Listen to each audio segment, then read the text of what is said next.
3 minutes after 11 o'clock, and welcome to Voices.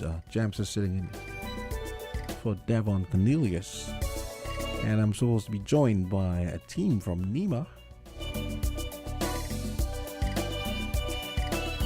on the start of summer and the start of the hurricane season. In the meantime, we'll talk. They're not here at the moment, so there's stuff we can talk about in the meantime. But in the meantime, let's get a word from our sponsors, TDC, Rams, and Flow, and we'll be right back. If you need protection, you need one who you can trust. To secure your investment, you need one who'll do you just. TDC Insurance, you're the one that you can trust. TDC Insurance, you're always safe with us. TDC Insurance is your go-to insurance company for all your insurance needs. We take pride in offering you the best solutions and ensuring our customers are fully satisfied. TDC Insurance, we take good care of you, guaranteeing you peace of mind. You're always safe with us. No, the real John of them drink Campari. Link up your girl with the Campari. Day or night with your Campari. Mix the pineapple, you can't run party. Campari, respect the bitter. Must be 18 years or older to drink responsibly.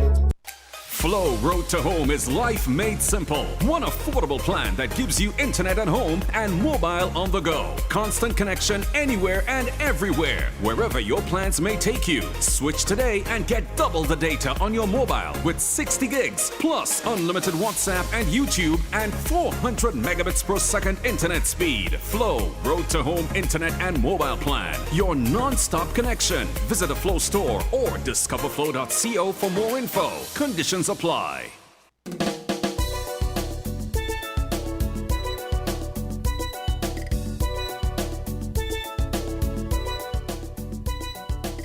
Five minutes after 11 o'clock. Welcome to Voices once again. Jamster, that's me. And I'll be sitting in for Devon Cornelius today. And on today's edition of Voices, we were expecting a team from NEMA. That team should comprise Abdia Samuel, the administrator of NEMA, Elmo Burke, the senior meteorological office, that's a part of the Port Authority, and Ulrika Lennon Pettish is the acting deputy national disaster coordinator at NEMA. So I will be expecting those folks later on today. Now, in the meantime, there's a story I wanted to draw attention to. It's basically sports, international news. Now, most of you might know that France is hosting the Olympics next year in Paris, and there had been talks and whisperings of, corruption, incidents of corruption brewing as just around the time when Paris was announced as the host of the next Olympics back in 2017. So finally, I'm assuming the authorities found evidence, because there was a raid yesterday. French investigators searched the Paris Olympic organizers' headquarters on Tuesday as part of corruption investigations into contracts linked to the games, according to officials. The third straight time graft allegations have dogged a Summer Olympics. And the Paris Organizing Committee said in a statement that a search was underway at their headquarters in the suburb of Saint-Denis, and said it was cooperating. It would not comment further. Tuesday's search and other related raids were linked to two preliminary investigations related to the Olympics that had not previously been made public, according to an official with the Financial Prosecutor's Office, who was not authorized to be publicly named according to office policy. One probe was opened in 2017, the year Paris was picked by the International Olympic Committee as the 2024 host, and the other began last year. Corruption allegations have hung over the world's biggest sporting event many times, from accusations surrounding how the games were awarded in the first place to how contracts for construction, sponsorship, and team services were handed out. So, yes. So, once again, the Olympics is embroiled in corruption. And I actually sent a note to someone when I sent this, and the note I sent, I actually shared this with someone, and the note I sent was, they like to portray corruption as something that only happens in developing countries. Yet here we see that the developed countries have way more than the poorer countries do, and yet they always want more. Because wherever there's a lot of money, there's always going to be corruption, right? So I just thought that was interesting because you've heard of the stories, for example, where, for example, I think sometime it might have been earlier this year or late last year, Mia Motley sat down with a reporter from, I think it was Germany, and almost invariably one of the first questions out of their mouth is about, oh, corruption, and Mia Motley basically slapped her down and said, well, what about the corruption? I said, you guys seem to think that corruption is somehow only something that happens in the global south. I think that was the term she used, the global south, which basically the same as saying the developing countries of the world. And here we see another example that corruption will always those countries might have better checks and balances as far as because just by dint of the fact that they're more developed, more advanced, more evolved, they tend to have more checks and balances. But human beings will always find a way to get around these checks and balances. So here we are. The Olympics is due to start next summer in Paris, and here we have the offices of the LOC being raided. So I just thought that was interesting. So we don't just have politics around here. Not politics, sorry. We don't just have corruption around here. It's everywhere. Which is not to say that it is justified by any means. I'm just trying to say that, which is why we have to hold our stewards, the stewards of our state. We have to hold their feet to the fire, and we have to make sure that the checks and balances are put in place, because far too often we see the kind of wishy-washy, toothless checks that they put in place, which when you read, a lot of the times when they're outlined to you and you read between the lines, you realize, hey, that's not going to get much done as far as corruption. Because, for example, you'll hear, oh, we have legislation for freedom of information, but then it turns out you'll be hearing things about a housing scheme that's coming, and they're telling you, oh, they're trade secrets, and and then you hear something, and then you hear another piece of maybe legislation or some proposal that you're like, well, how's that going to work? That's not really gonna work if we're looking for transparency and freedom of information and minimizing corruption. So clearly, I would say that we, more than anyone else, developing countries, St. Kitts Nevis, we need to keep the politicians' feet to the fire as far as making sure that they are held accountable, and as far as making sure that everything that they do is transparent. And we know that's like pulling teeth. It's like moving. It's like trying to move the pyramids 1 mile across the desert in Egypt. Next to impossible. So I just thought I would mention, when I saw that story yesterday, I was really amused, because these people like to make out themselves to be paragons of, oh, we're so high and mighty and we're so perfect, and why don't you guys, they always have this patronizing attitude toward developing countries, and they always assume that everybody's on the take, which is usually true. Let's be honest. They're usually on the take, But they're on the take as well. You know, good example. Let's go to the phone lines. Voices, you're on air. Yes. Hey. Good morning, Jamsta. Hey, what's up? Yeah. Interesting observation. Some interesting observations you've made there. Mm-hmm. Okay. And it is true that there is corruption in the bigger countries as well. I would venture to say, though, that the consequences in the larger countries are much greater than in smaller countries. Okay, because of this size, the corruption gets diluted somewhat in the grand scheme of things. All right.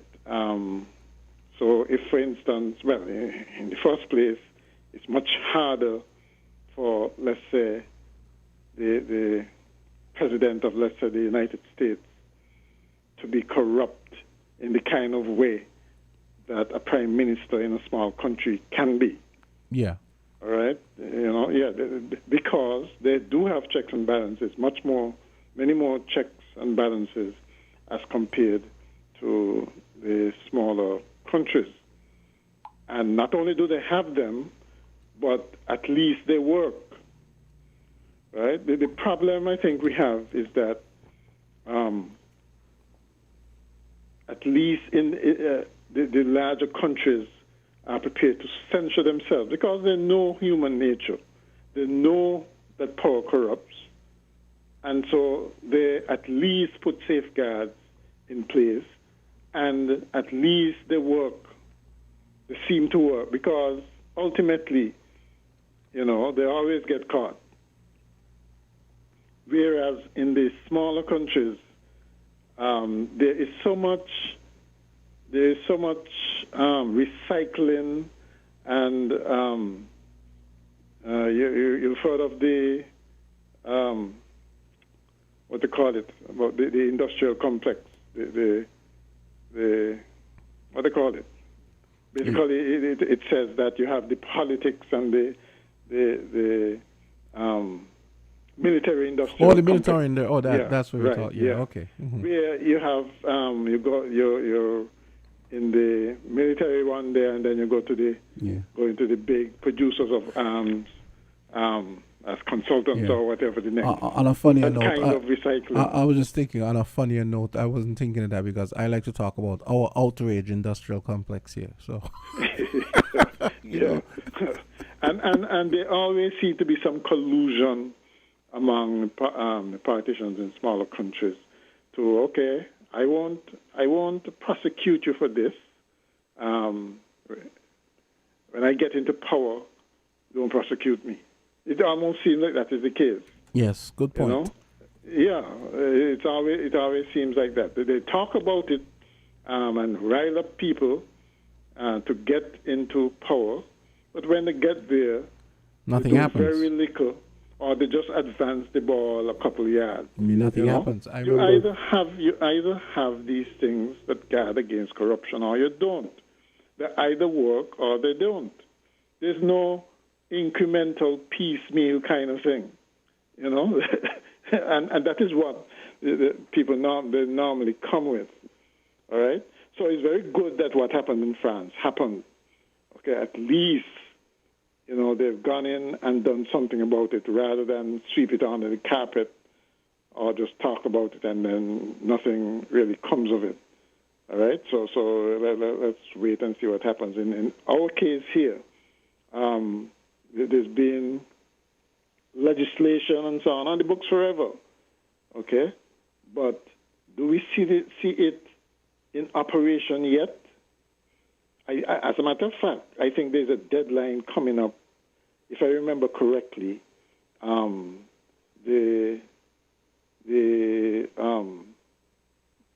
just the members of parliament, but other top civil public servants are supposed to make things like declarations to the Integrity Commission and so on. And if I remember correctly, it's a July deadline, or it's supposed to happen in July. it would be interesting to see if that pass and nothing happens, okay? Because those things have been on the books for a while now. Yes.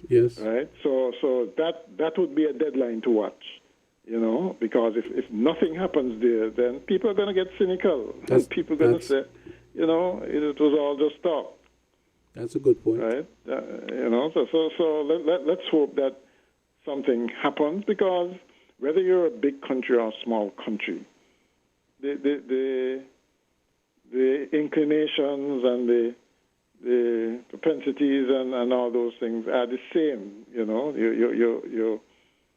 There's this tendency to get involved in things like nepotism and cronyism and all those kind of, you scratch my back, I scratch yours kind of things, right?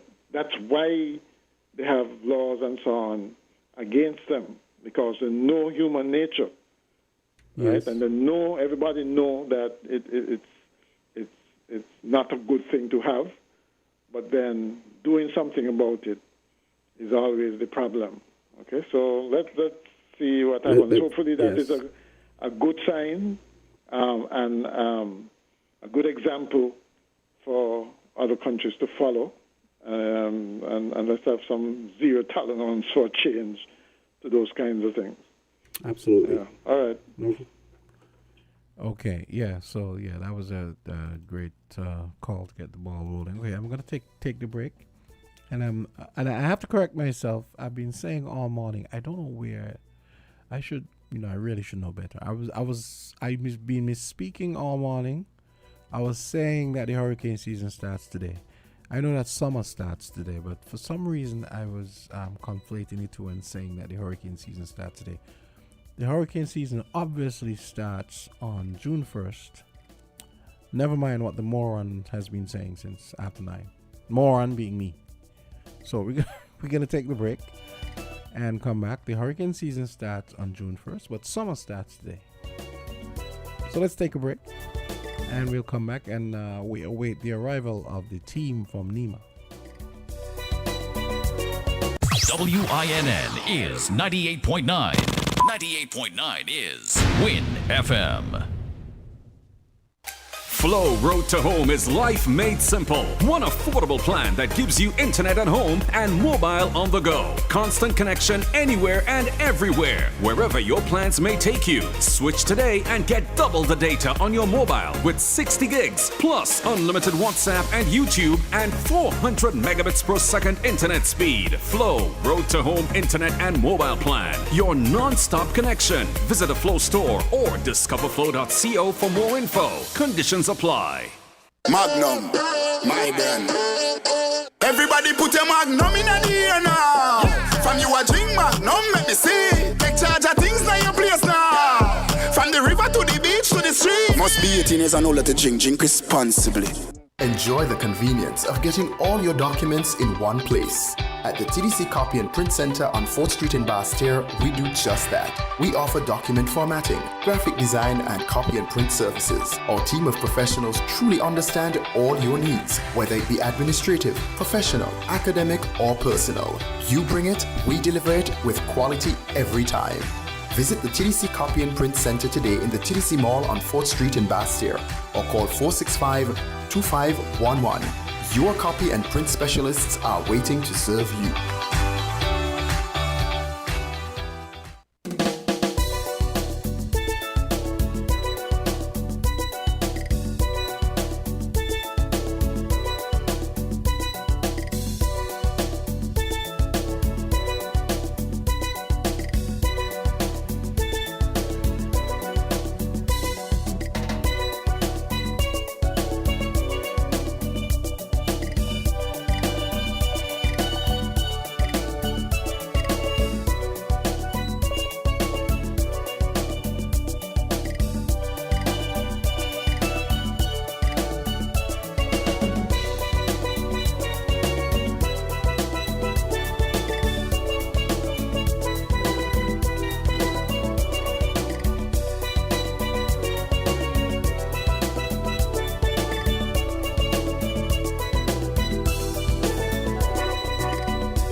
are back, and I managed to find the very latest report on Tropical Storm Brett from the Weather Channel. So I'm gonna play that for you guys now. Here we go.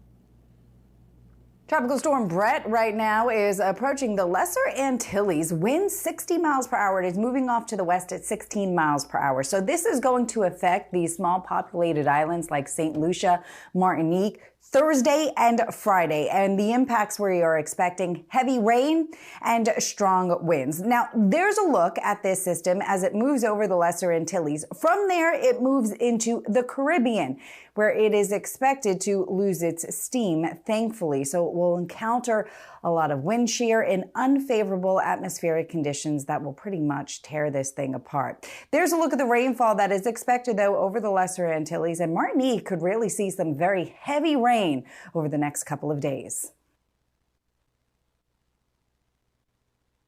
So that's the latest bulletin on Tropical Storm Brett. So I guess reading between the lines, you can probably say that for now we are outside of any real danger or inconvenience in the context of the Sankey's Music Festival. So that's something to be thankful for. The phone lines are open of 466-0989, 662-0989, and 762-0989.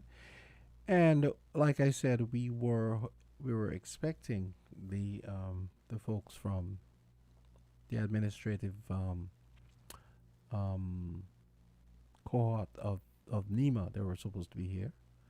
So here's hoping that they'll show up at some point. But in the meantime, I can take your calls, and I will try to share with you any stories that I think might pique your interest, and also prompt your interaction and your weigh-ins.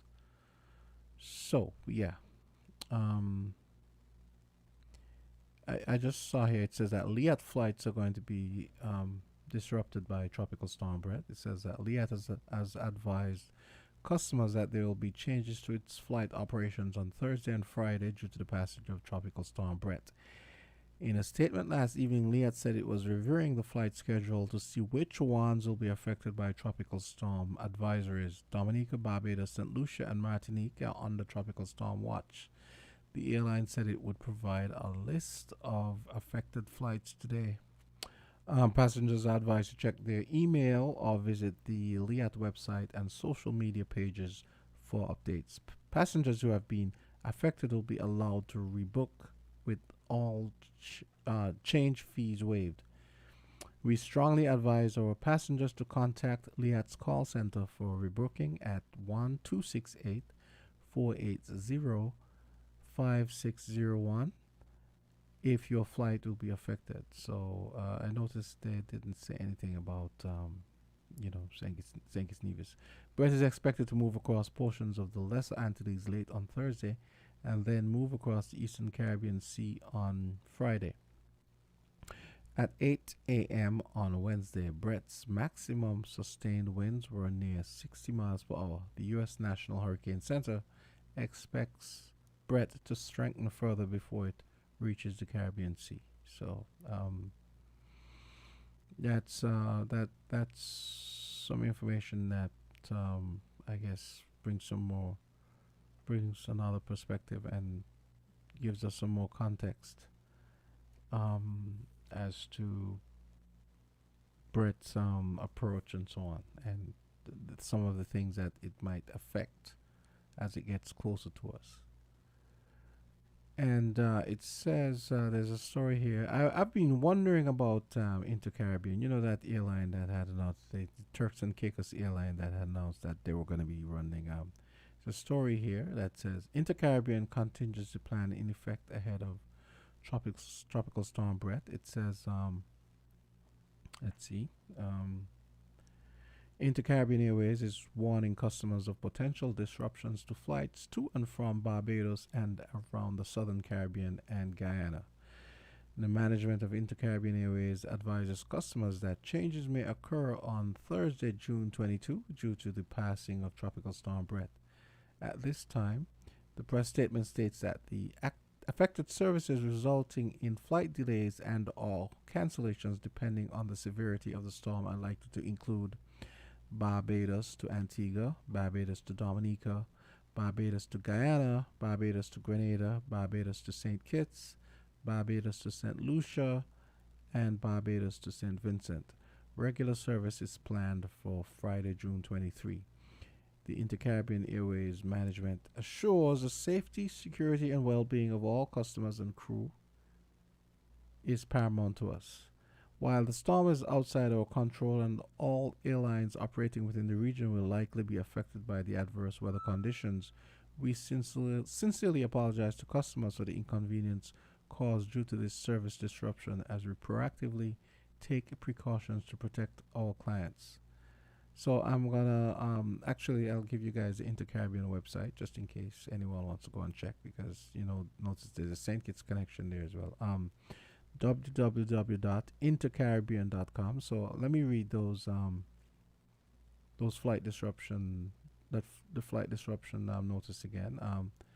So it says the changes may occur on Thursday for the following flights: Barbados to Antigua, Barbados to Dominica, Barbados to Guyana, Barbados to Grenada, Barbados St. Kitts, Barbados St. Lucia, and Barbados St. Vincent. So all those persons maybe expecting, maybe traveling on one of those flights, is good to know. And you can always go to the Intercaribbean website if you want to find out what's going on with the flights. And once again, we had actually I didn't even realize we had a sitting of the House of Assembly until I got home yesterday. I just happened to turn on the radio and I noticed I actually thought it was being replayed from last week because I did not know that there was a sitting of the House yesterday. But let's go to the phones. I was about to read an article about the cannabis-friendly environment at the St. Kitts Music Festival. But Hello. Voices, go right ahead. Yeah, good morning, Jamsta. Hey, what's up? I hear, man, I hear. Mm-hmm. I have a question to ask you.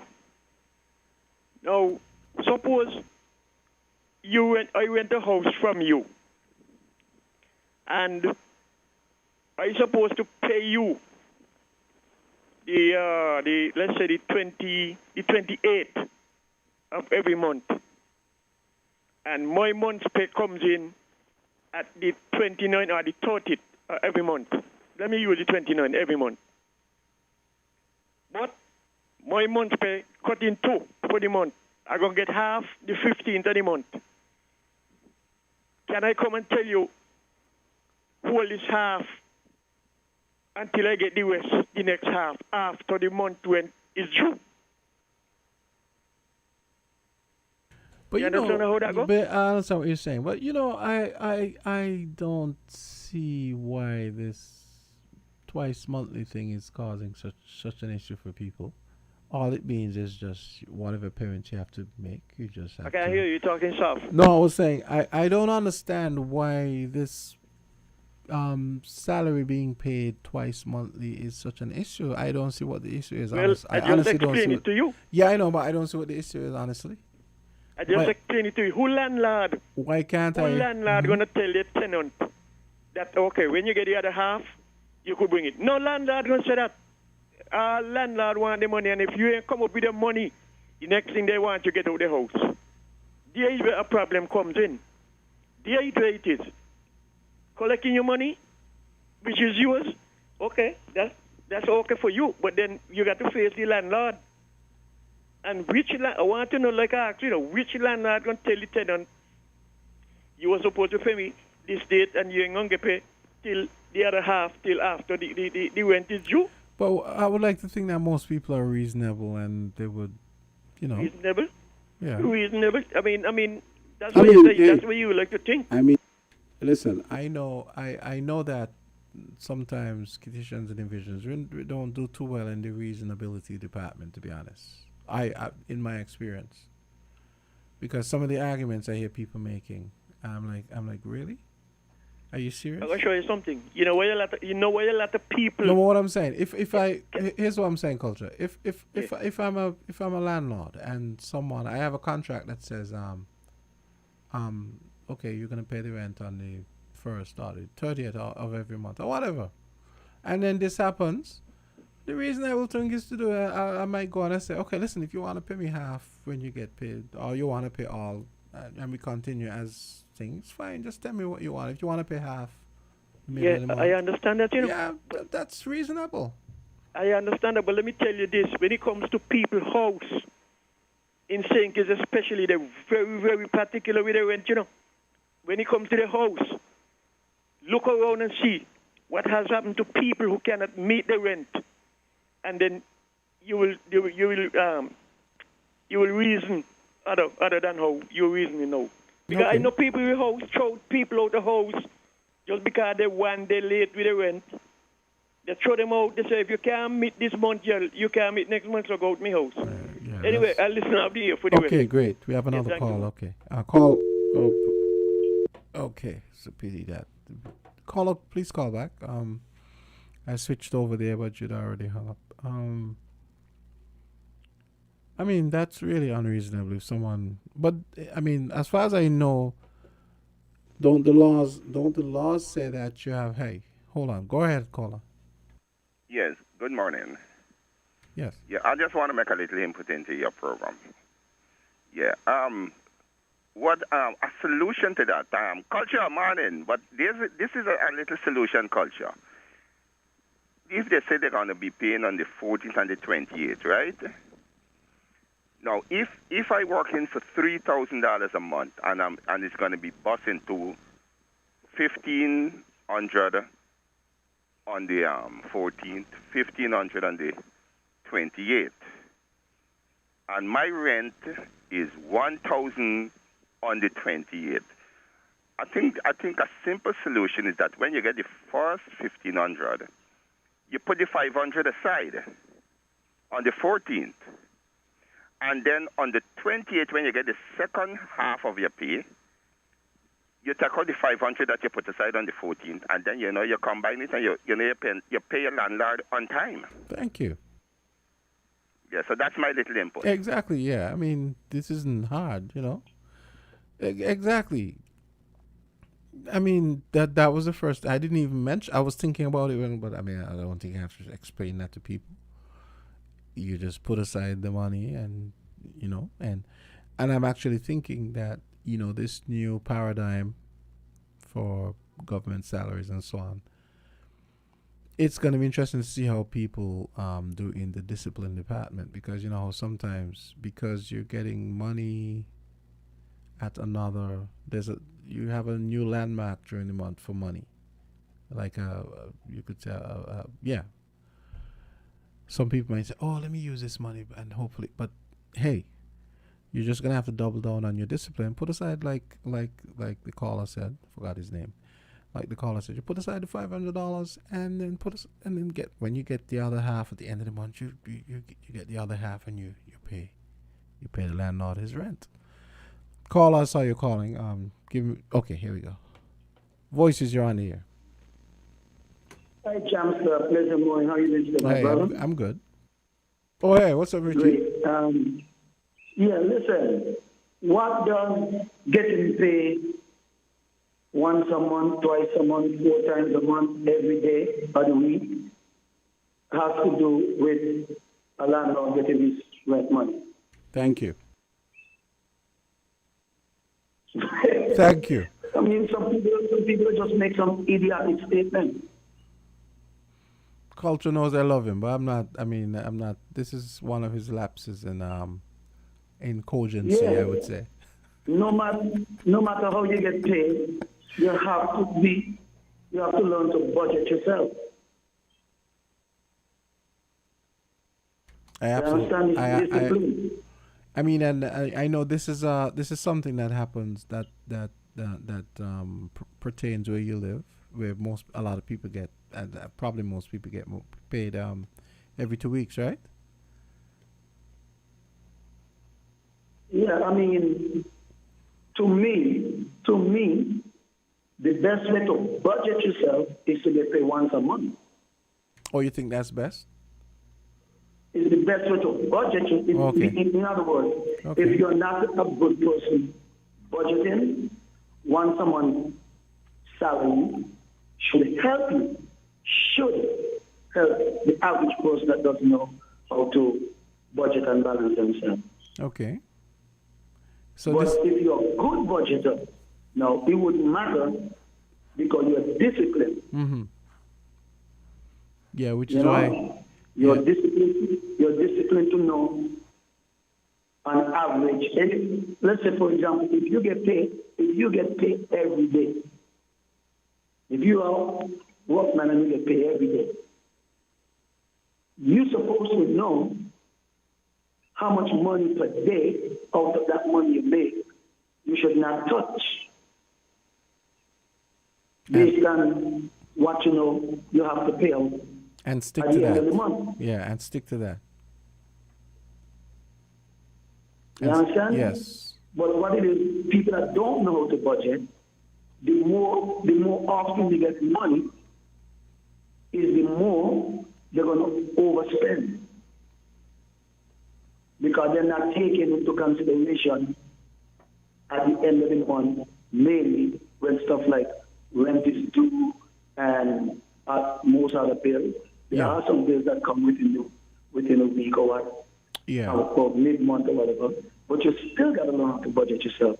So it really matters not when you get paid. Mm-hmm. Absolutely.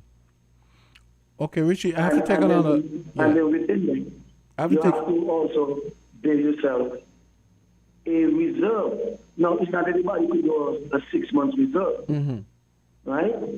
But you should at least you should be able to keep a 1 month reserve. Yeah. Okay, Richie, look, I have another call coming in. You can call back. Caller. Okay, see, I still lost the call. Okay, so let me take a quick break, and when I come back, I'll continue taking your calls. It's 11:41 on Voices. We're different. We're 98.9. 98.9. Win FM. The real gen of them drink Campari. Link up your girl with the Campari. Day or night with your Campari. Mix the pineapple, you can't run party. Campari, respect the bitter. Must be 18 years or older to drink responsibly.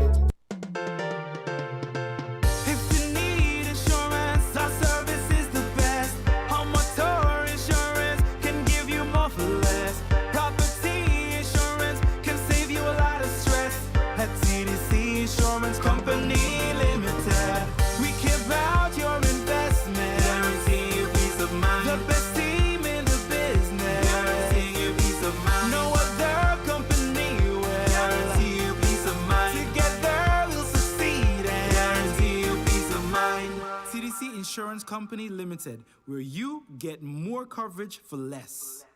Flow Road to Home is life made simple. One affordable plan that gives you internet at home and mobile on the go. Constant connection anywhere and everywhere, wherever your plans may take you. Switch today and get double the data on your mobile with 60 gigs plus unlimited WhatsApp and YouTube and 400 megabits per second internet speed. Flow Road to Home internet and mobile plan. Your non-stop connection. Visit a Flow store or discoverflow.co for more info. Conditions apply.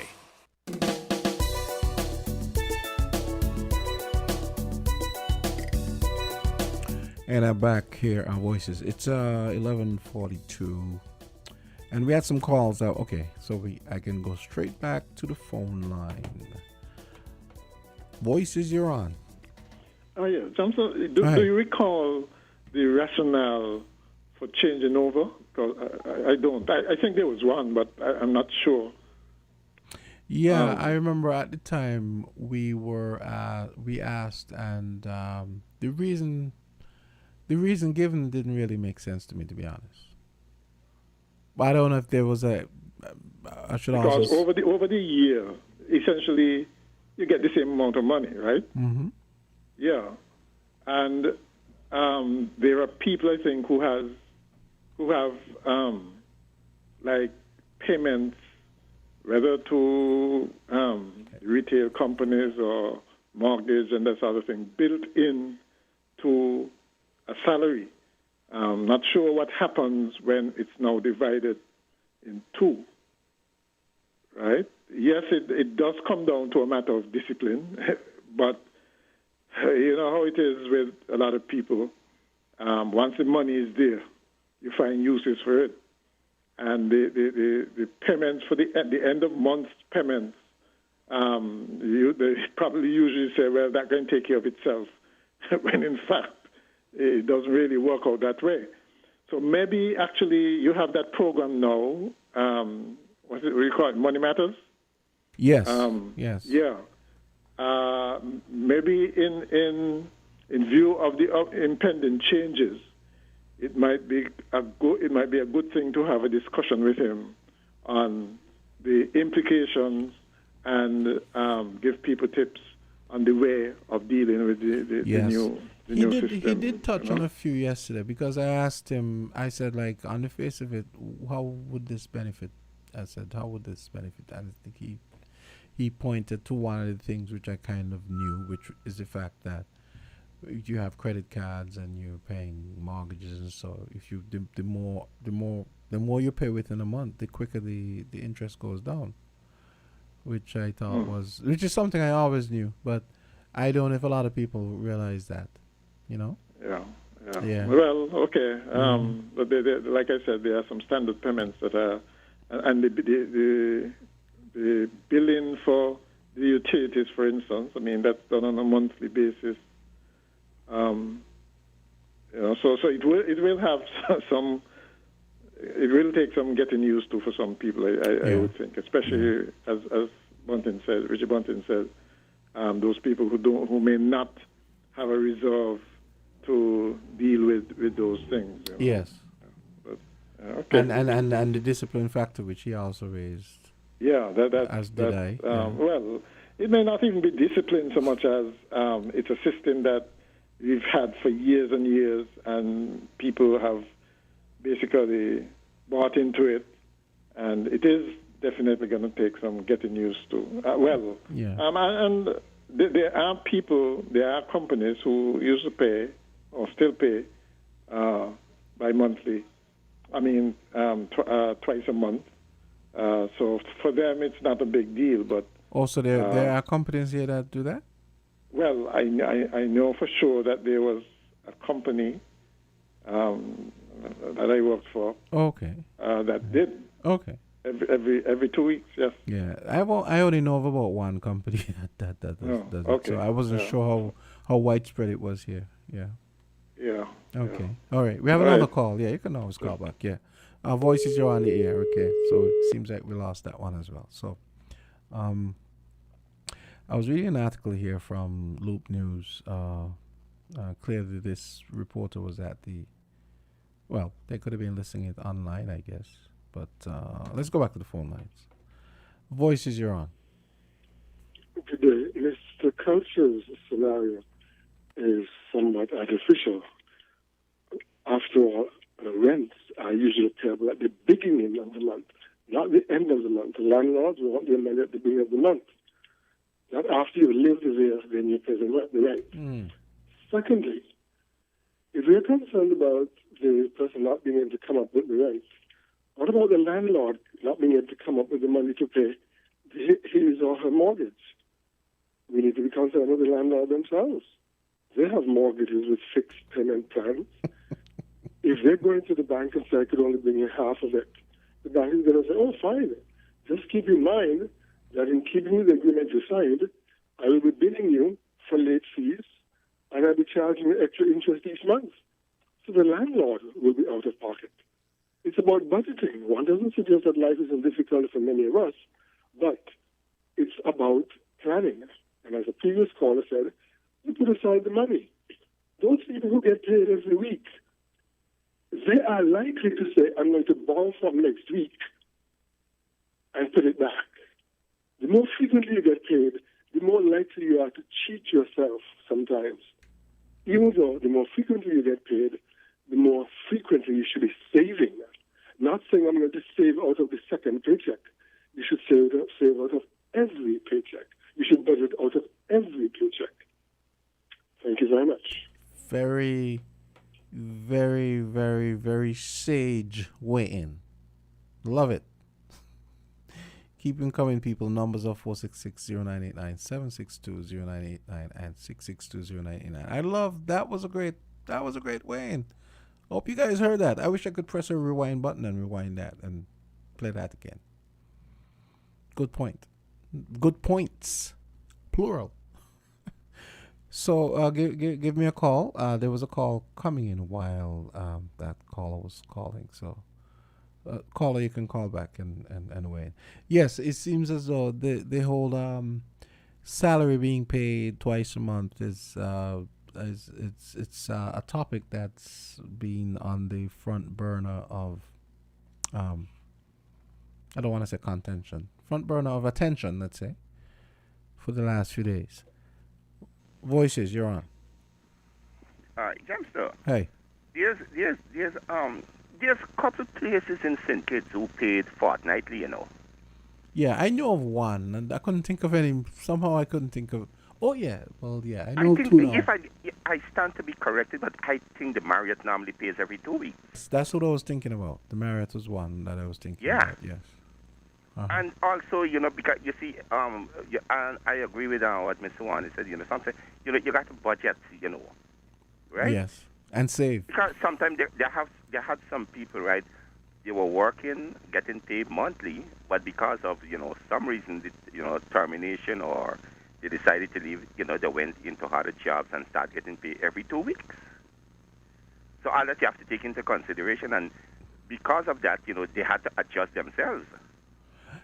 And I like the point he made about because you kind of didn't really think about it until and to Culture's point, no, I guess I'm gonna have to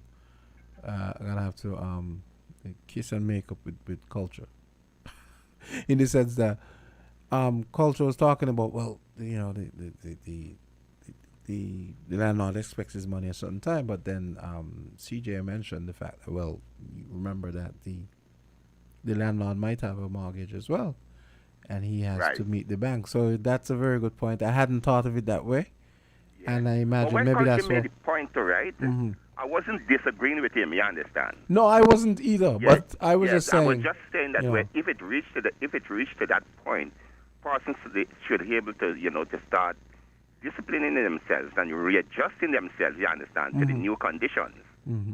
And that was one way where you can you could solve the problem by put aside in a little for the landlord on the 14th, and then when you get the second half on the 28th.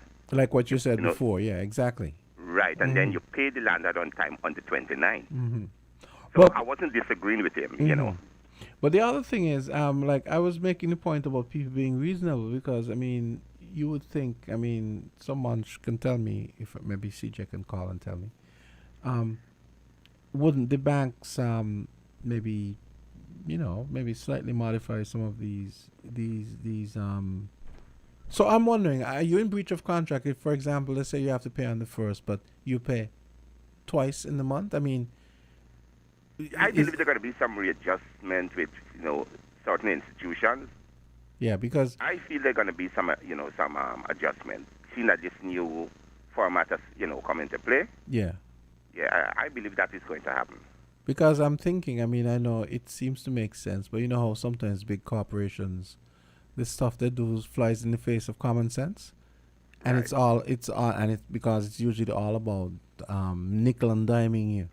So they will say, well, the contract says that you're supposed to pay on the 1st of the month. Yes. It says nothing about paying twice a month. So if you pay twice a month, you have to pay like a penalty or something ridiculous. We know this is what they do, right? So I wish if it would be nice if someone could clear that up. I suppose as the week goes by, people would start get accustomed, and they would make the necessary adjustments. Yes, yeah, I imagine that will happen. And right. Yes. Okay, man. Okay, great. Okay. And to your point, hopefully they'll start, and to you and CJ's point, they would start putting aside the money and not not robbing themselves, and you do that thing where like CJ was saying, you borrow some money from last week, and then you next thing you find that you just run yourself into problems, and this is where the discipline comes in. I think absolutely, this is where the discipline comes in. Okay, let me take a quick break. We have 6 minutes to go until news time. We're different. We're 98.9. 98.9. Win FM.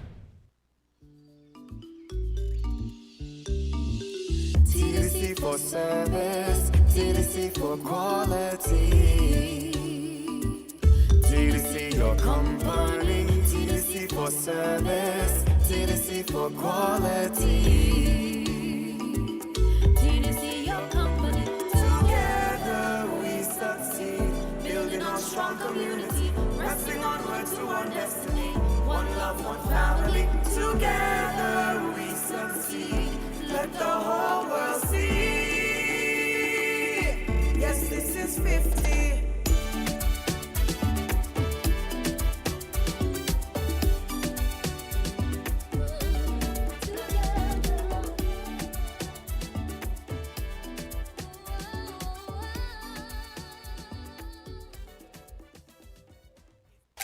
Flow Road to Home is life made simple. One affordable plan that gives you internet at home and mobile on the go. Constant connection anywhere and everywhere, wherever your plans may take you. Switch today and get double the data on your mobile with 60 gigs plus unlimited WhatsApp and YouTube and 400 megabits per second internet speed. Flow Road to Home internet and mobile plan. Your non-stop connection. Visit a Flow store or discoverflow.co for more info. Conditions apply. Magnum, my brand. Everybody put your Magnum in the ear now. From you a drink Magnum, make me see. Take charge of things like your place now. From the river to the beach to the street. Must be 18 years and older to drink. Drink responsibly.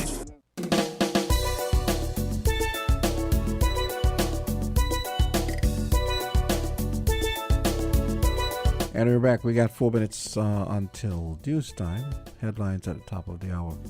So let's make this 4 minutes count. Let's get your calls. Get your thoughts in before headlines. Make it short and pithy. All right. So give me a call. 466-0989, 762-0989, 662-0989. I was just looking at this story. I was going to make reference to this, but I got a call at the time I was gonna. The tourism minister said interested persons should come with pre-rolled blunts for personal consumption. So if you know that you wanna blaze, you wanna blaze at St. Kitts Music Festival, you're gonna have to have. They're not gonna have any weed on sale. So you're gonna have to bring your pre-rolled blunts. Man, we live in a surreal world. And I mean that in a good way. I never thought I'd be saying that. Voices, you're on the air. Hello? Hey, go right ahead. Yeah, I know a bank just pay workers every 2 weeks. Okay. Okay. Yeah. I figured. I knew there was at least one bank. I couldn't remember which one it was, but yeah. Because when someone said there was at least two, I was thinking about Marriott, and I was thinking, is it National Bank? Actually, it might be National Bank. I'm not sure, but I know there's at least one bank that does pay every 2 weeks. So I was saying, so all the people who know they want to be lighting up at the festival, you're going to have to take your joints. If anyone had told me 10 years ago that I would actually be reading a story where the Minister of Tourism is actually saying, well, hey, you're going to have to make sure you have your blunts because we won't be selling any weed at the festival, I would have had them committed. But this is good, Let's go back to the phone line. Okay, I was trying to get this call, but I couldn't get it engaged. You can try me again, caller. We have 2 minutes. So yeah, you if you wanna, so he says, come with your pre-rolled cannabis for personal consumption. And the minister said this is a groundbreaking initiative with a unique and exclusive space to enjoy the smoking of cigarettes, cigars, vape, and cannabis. She said the St. Kitts tourism is breaking barriers and setting new standards in the live music industry. Well, bully for you. That's good. Try again, call. I just saw it just rang once and then it stopped. So please just try again. You have some time. So let's see how this works out. The 420 friendly festival thing. Voices, you are on the air. Go ahead. Yes, with regards to the bank and the payment of mortgages and early payments, the bank would actually prefer if you pay them once a year rather than every month, because it means more time has elapsed, allowing them to charge you interest on what you owe. It's in your interest, if possible, to pay the bank every week, because each time you pay, the amount you owe them has come down, the amount of interest payable on that has been reduced. Now, if you try to pay more frequently than your agreement, you may discover that the terms of your contract with the bank stipulate you can only pay them once a month. For example, in one scenario where someone tried to, they got a double salary and they tried to double their payment, and the bank said, sorry, read the fine print of your contract with us. It says that if you want to pay us more than one payment in any month, you need to give us 30 days notice. And you can only do so twice in 1 year, because the bank wants as much time as possible to elapse between the last payment so they can charge you more interest. So it's in our interest, if possible, if we get paid semi-monthly, twice every month, to go to the bank and say, I'd like to negotiate my loan and make a payment to you twice a month. And even if you may be paying the same amount, the amount of interest you will pay over the period of the loan will be reduced. And so the more frequently we pay the bank, the better it is for us to borrow. The less frequently we pay the bank, the more beneficial it is to the bank and its profits and its shareholders. Yes, okay. That was exactly what I wanted to hear. That cleared up a lot for me. So, callers, I'm hoping you heard what Mr. Warner just said. So, actually, that's something I'm gonna treat as actionable because I'm gonna take action on what you said. We're gonna have to look at our arrangements and see if the contract allows us. So that is very helpful. Okay, so it's midday. It's time for the midday news. So we're gonna go get the midday news, and we're gonna come back with voices after. You found the sound. 98.9. Win FM. We now bring you the headline news. The headline news is brought to you by Caribbean Alliance, KDP Enterprises, The Grange, and Carib Brewery.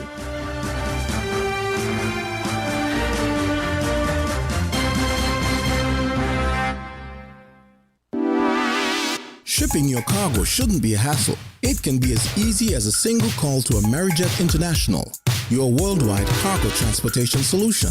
We provide all the services you need to ship your goods anywhere in the world, whether your shipment is fresh, frozen, large or small, alive or hazardous. You can count on Amerijet to deliver it safe and sound.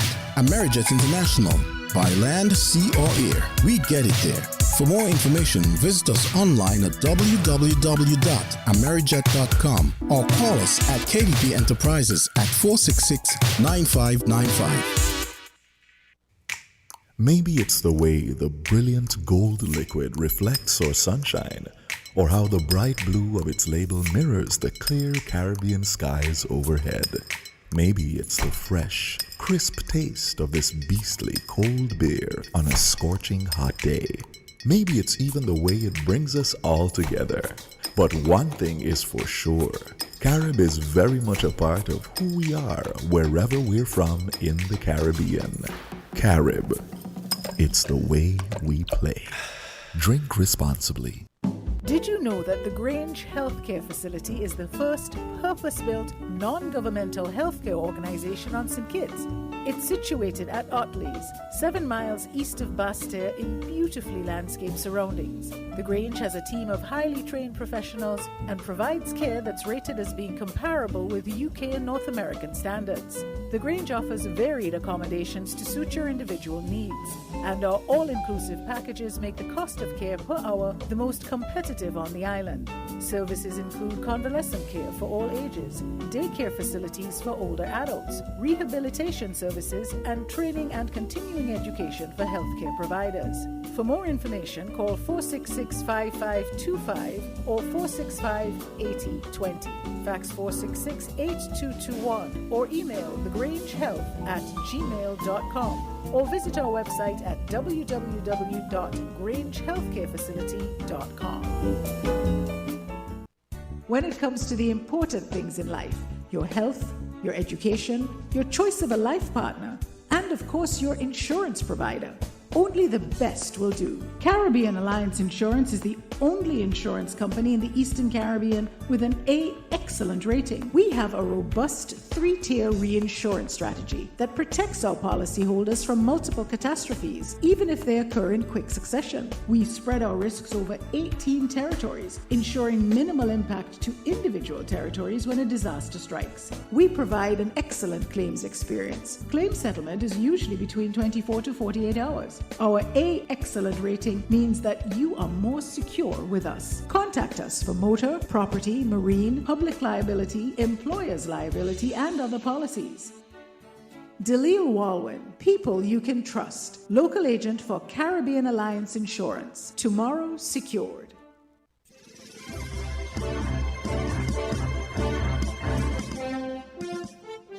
With the WINNFM News, I am Devon Cornelius. And I am Yulana Weeks.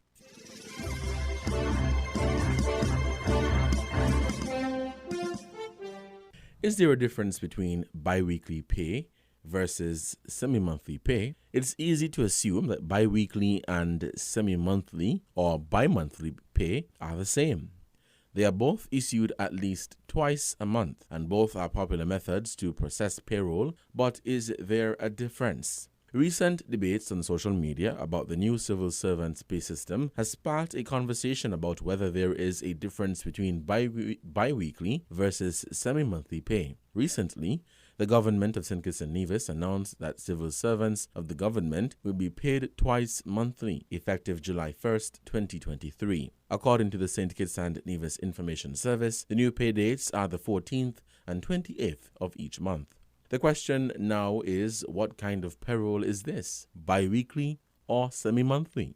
Usually, bi-weekly pay describes when employees are paid every other week on a specific day of the week. For example, if you want to establish a bi-weekly pay schedule, you might choose to pay your employees every other Friday. Since every calendar year has 52 weeks, this results in a total of 26 paychecks per year. Whereas semi-monthly pay refers to paydays that occur 24 times per year. That's 12 months in a year multiplied by 2 paydays per month equals to 24 paydays. With 52 weeks in a year and 12 months in a year, each semi-monthly pay period will have on average 2.1 weeks per semi-monthly payday. The government is clearly using a semi-monthly payroll system, not bi-weekly. The question now is, which one is better and why? Well, it depends, as both systems have their pros and cons, because employers run payroll less for semi-monthly frequencies than bi-weekly. Their employees' paychecks will be greater, while bi-weekly paychecks will be less money, but they will provide the 2 additional paychecks to make up the difference. This should clear up the debate.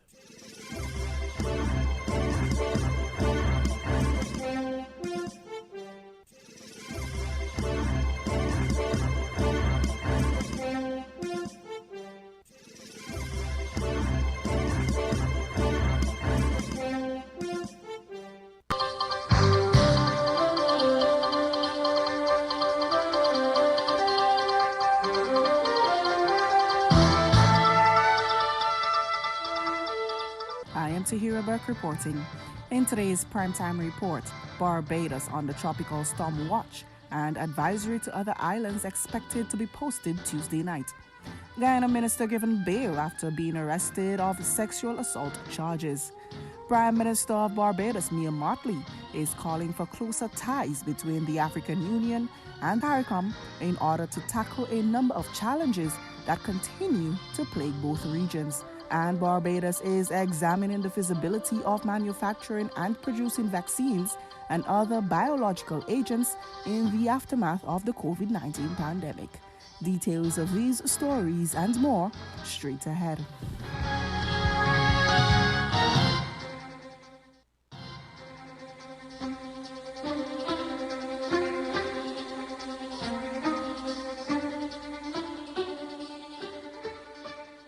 Now for the details.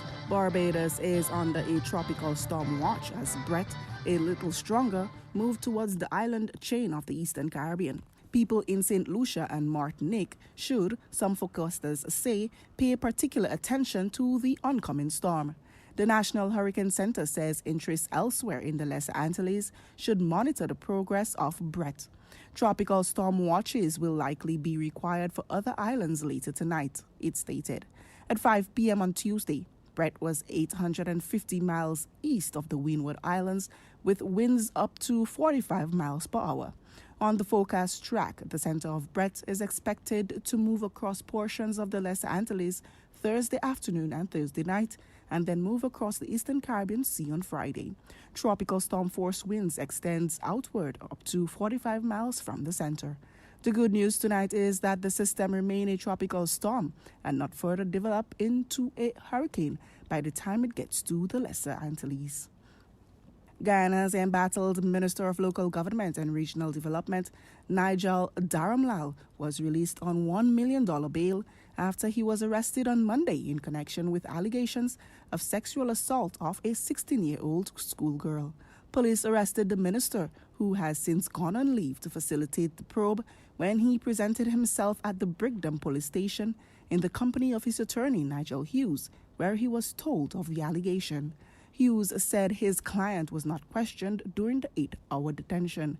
Hughes said that Dharamlal is expected to return to the police, at which time the defense team would provide evidence that Dharamlal did not commit the act he has been accused of. On Sunday, President Irfan Ali said that he has no problem with a request made by Dharamlal to proceed on leave to facilitate the investigations. The Wall Street Journal is at it again, reporting Tuesday that China has been negotiating the creation of a new joint training facility on the Caribbean island nation of Cuba, creating concerns it could lead to the stationing of Chinese troops in the waters of the U.S. The newspaper on Tuesday reported that discussions between the two countries are in advanced stages, but had not concluded. The report said officials from the administration of President Joe Biden have been trying to discourage their Cuban counterparts from finalizing the deal. The report came a day after U.S. Secretary of State Antony Blinken completed a 2-day visit to Beijing, where he met President Xi Jinping. The highest-level visit to China by a U.S. official to date, the meetings came at a time of heightened tensions between the two superpowers. Both sides hailed modest progress in lowering the temperature during the meeting and committed to more diplomatic engagements with further high-level U.S. visits in the coming months. Prime Minister of Barbados, Mia Mottley, is calling for closer ties between the African Union and CARICOM in order to tackle a number of challenges that continue to plague both regions. Addressing the 30th African Export-Import Bank annual meetings in Ghana on Monday, she said the two regions must work together to shape the future they desire. According to Mottley, it cannot simply be in the rhetoric. It needs to be in our actions and in our policies. In a related story, St. Vincent and the Grenadines Prime Minister Dr. Ralph Gonsalves has told African countries that solidarity, rather than liberalism's individualism, is needed to remind the world's golden billion that there are 7 billion other people in the world. He has also asked the delegates attending the 30th annual meetings of the African Export-Import Bank to have that solidarity with Cuba in light of the Caribbean islands' contribution to liberating African countries from colonialism. He told the discussion that there are certain people who think that there is a golden 1 billion people in the world made up of the populations of Canada and the United States and the United Kingdom and the European Union. The United Nations expert on human rights in Haiti, William O'Neill, has arrived in the country for an official visit that will last until June 29.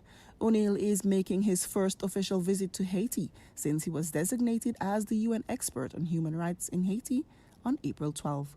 During his visit, O'Neill is scheduled to meet Prime Minister Dr. Ariel Henry as well as other senior government officials. This is Carib Update Primetime from the Carib Update News Service. Still to come, Barbados is examining the feasibility of manufacturing and producing vaccines and other biological agents in the aftermath of the COVID-19 pandemic.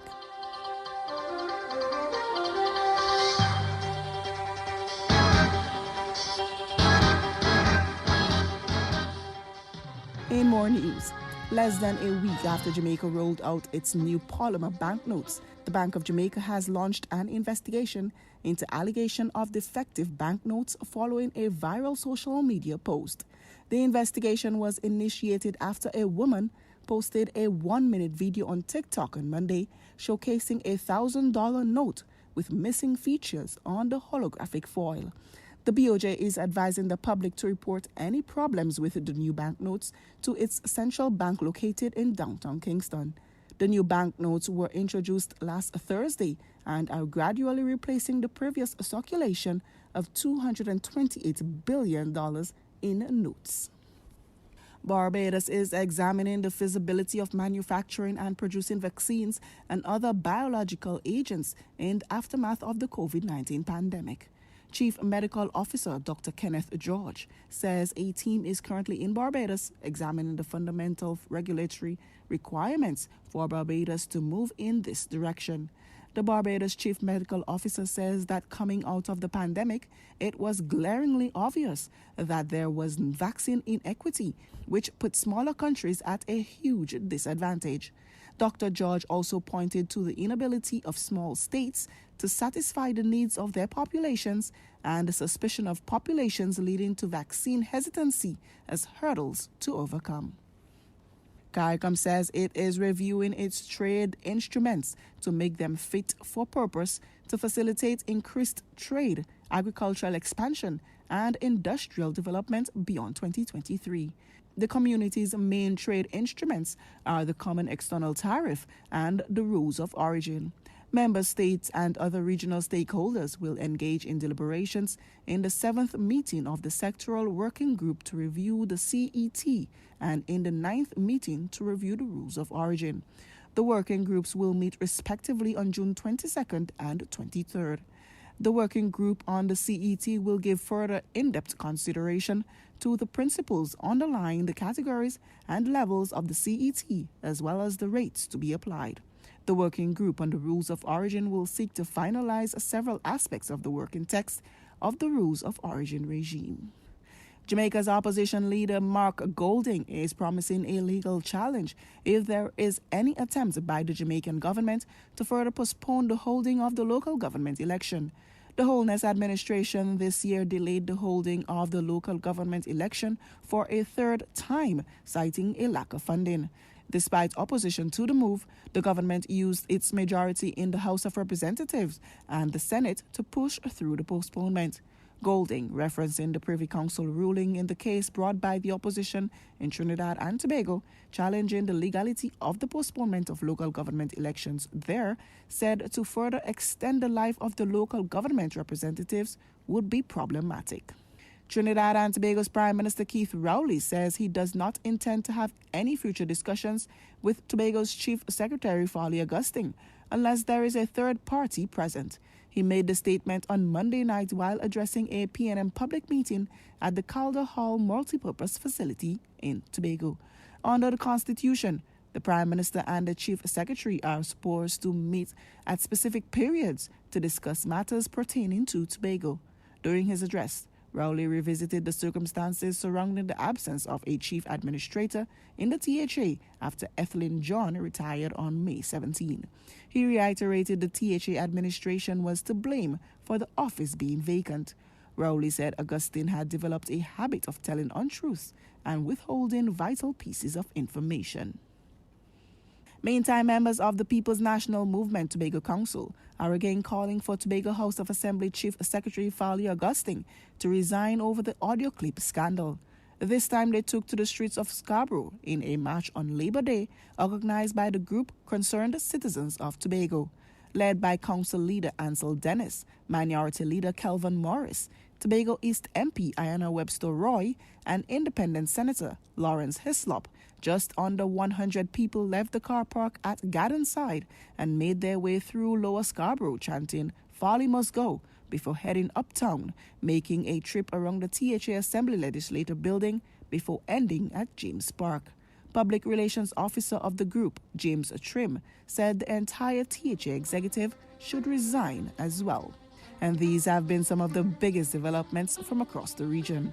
For more news, log on to CaribUpdateNews.com. Carib Update Primetime is a production of the Carib Update News Service. I am Tahira Burke.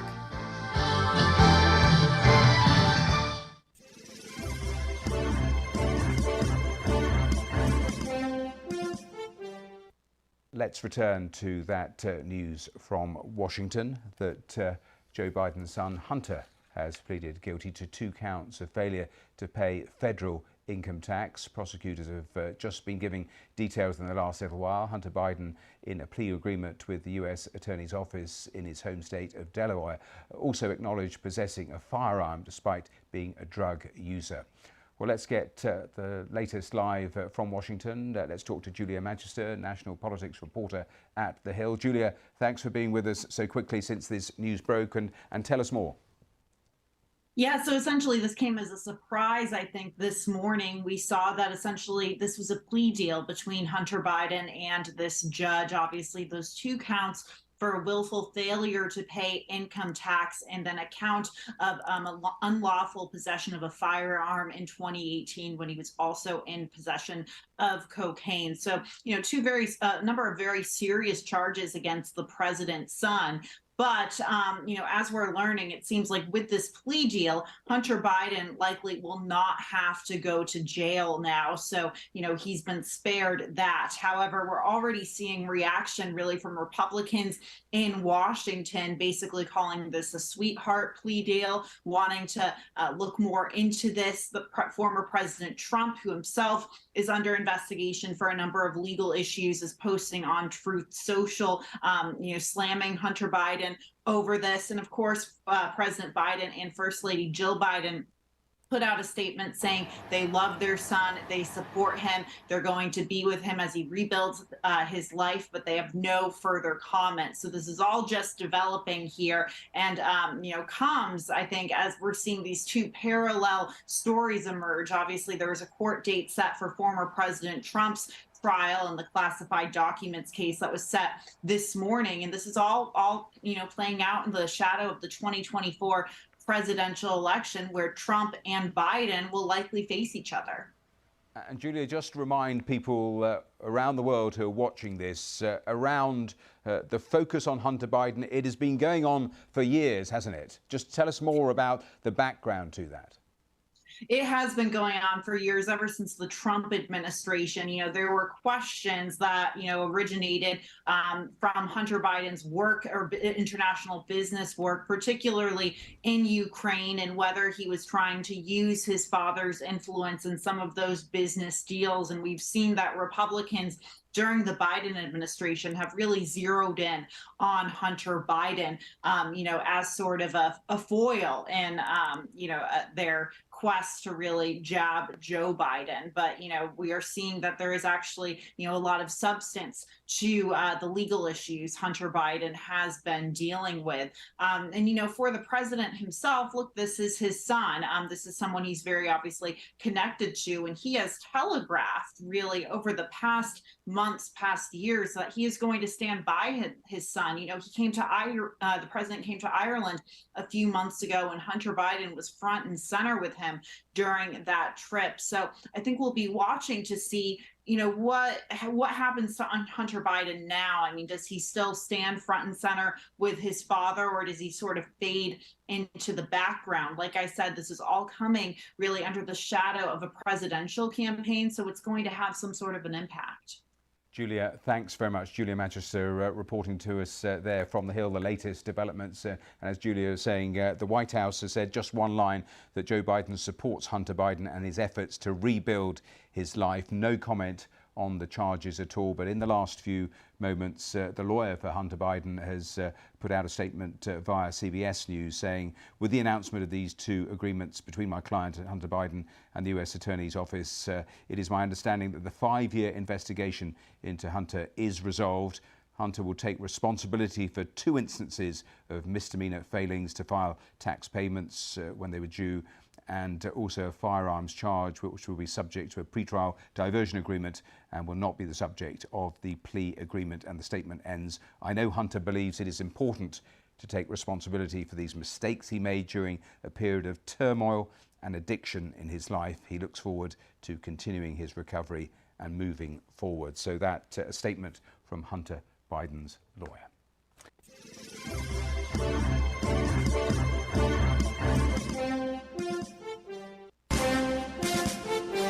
That was the WINNFM Headline News. The Headline News was brought to you by Caribbean Alliance, KDP Enterprises, The Grange, and Carib Brewery.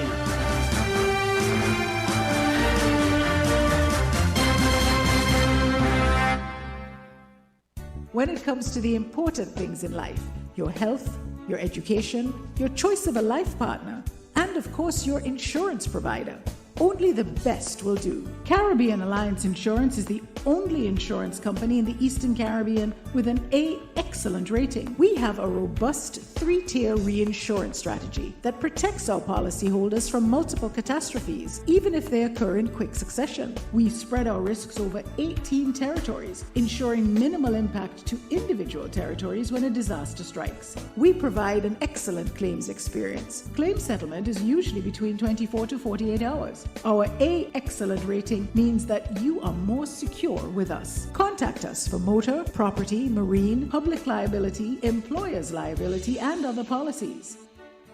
Delisle Walwyn, people you can trust. Local agent for Caribbean Alliance Insurance. Tomorrow secured. Did you know that the Grange Healthcare Facility is the first purpose-built, non-governmental healthcare organization on St. Kitts? It's situated at Otley's, 7 miles east of Basseterre in beautifully landscaped surroundings. The Grange has a team of highly trained professionals and provides care that's rated as being comparable with UK and North American standards. The Grange offers varied accommodations to suit your individual needs, and our all-inclusive packages make the cost of care per hour the most competitive on the island. Services include convalescent care for all ages, daycare facilities for older adults, rehabilitation services, and training and continuing education for healthcare providers. For more information, call 466-5525 or 465-8020. Fax 466-8221 or email thegrangehealth@gmail.com or visit our website at www.grangehealthcarefacility.com. With over a century of perfection behind the Mackeson name, a smooth blend with perfect balance and richness, it's no wonder Mackeson Triple Stout has a legacy of perfection. Enjoy the world over. Introducing our new look with the same great taste. Mackeson. All hail the king. Please drink responsibly.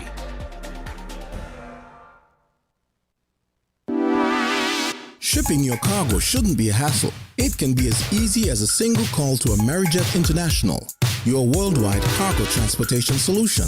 We provide all the services you need to ship your goods anywhere in the world, whether your shipment is fresh, frozen, large or small, alive or hazardous. You can count on Amerijet to deliver it safe and sound. Amerijet International, by land, sea or air, we get it there.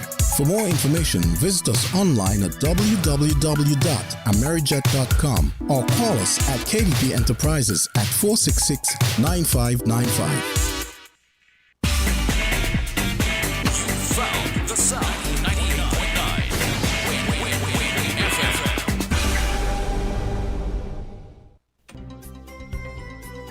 today's weather comes to the kind compliments of the Coal Pot. Never before have you gotten a chance to choose exactly what you would like to eat. At the Coal Pot, you have that option. Choose the type of grain you prefer, either brown or basmati rice, quinoa, couscous, mashed breadfruit, or bulgur. Choose your protein. You can also choose your sauce preference to complement your protein, teriyaki, curry, barbecue, or tomato. We also have vegetarian and cheese pizzas, chickpea burgers made from scratch, veggie wraps, wedges, vegan banana bread, the largest variety of local juices, and our signature Coal Pot iced tea. I tell soup every Saturday. Get your order delivered at coalpottogo.com. The Coal Pot, located in Shadwell, nicely nestled in nature. Call us at 669-6005. A small craft advisory is likely to be in effect from tonight when wave heights could peak to 7 feet in the open waters east and north of the islands. Today mostly cloudy with a 60% or moderate chance of showers. Tonight partly cloudy with a 60% or moderate chance of showers. Some deep moisture and instability associated with a tropical wave that has now moved west of the region will continue to heighten the chances of showers and thunderstorms across the Windward Islands and Trinidad and Tobago today and tonight. Meanwhile, some shallow moisture remaining in the vicinity of Puerto Rico east to the Leeward Islands could still trigger some showers across the islands. Sunset today will be at 6:48 p.m. Sunrise tomorrow at 5:38 a.m. That's your weather forecast for today. Came to you with the kind compliments of the Coal Pot.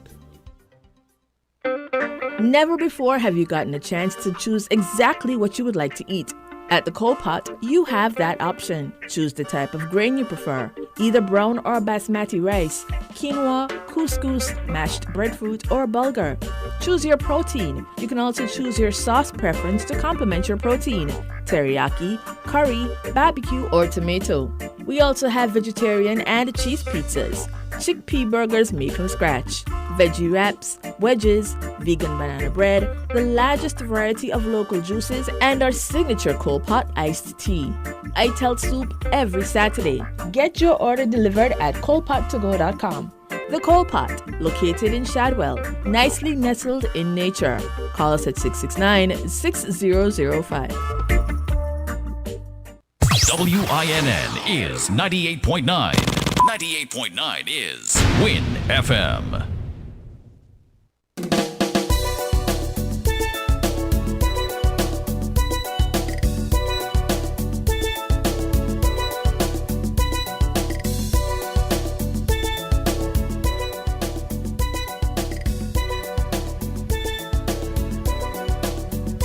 .31 and we're back for the final half of Voices.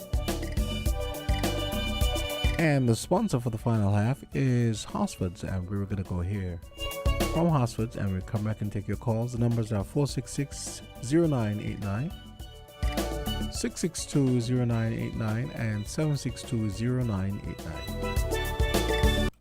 June is the month of fathers and dads at Horsford Furniture and Appliances and Ashley Home Store. So come now for their dad deals and discount sale event during the entire month for dads in June. This Fathers and Dads month of June, get up to 30% off on TVs, recliner TV stands, and mattresses. Yes, get dad deals and discounts up to 30% off on selected items, including TVs, recliners, TV stands, mattresses, and more. Happening now and for the entire month of June for fathers and dads at Horsford Furniture and Appliances and Ashley Home Store. Terms and conditions apply. See store for details.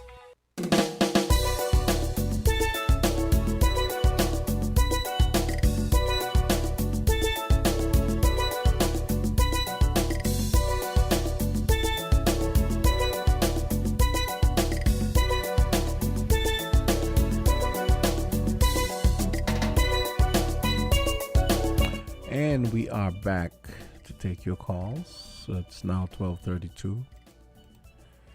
And it's the second half of Voices. So we're going to go straight back to the phones. Voices, you're on. Hey, Jamsta. Hey. You had lunch? No longer. I haven't had breakfast yet either. Oh, okay. Good afternoon. I'll come back. Yeah. Mm-hmm. I'm going on another topic now. which is troublesome. Around the Caribbean, we have too many pedophiles in the Caribbean. And that is wrong. And also we have too many rapists of adults. And the culprit them, they are getting away with it. And I think it is time for the whole Caribbean heads of government, when they go into the parliament, they pass laws to punish man who rape woman, and especially big men who go and mess with little girls. Too many of them are doing the wrong things and get away. And when they're done, they walk around like they ain't do nothing. Even though people call the authorities who we're supposed to enforce the law and tell them, well, that happened by that person. And they ain't doing nothing. A lot of little girls up along the place, why you think a lot of them they get pregnant when they're 11 years, 14 and 10 years and all that kind of stupidness?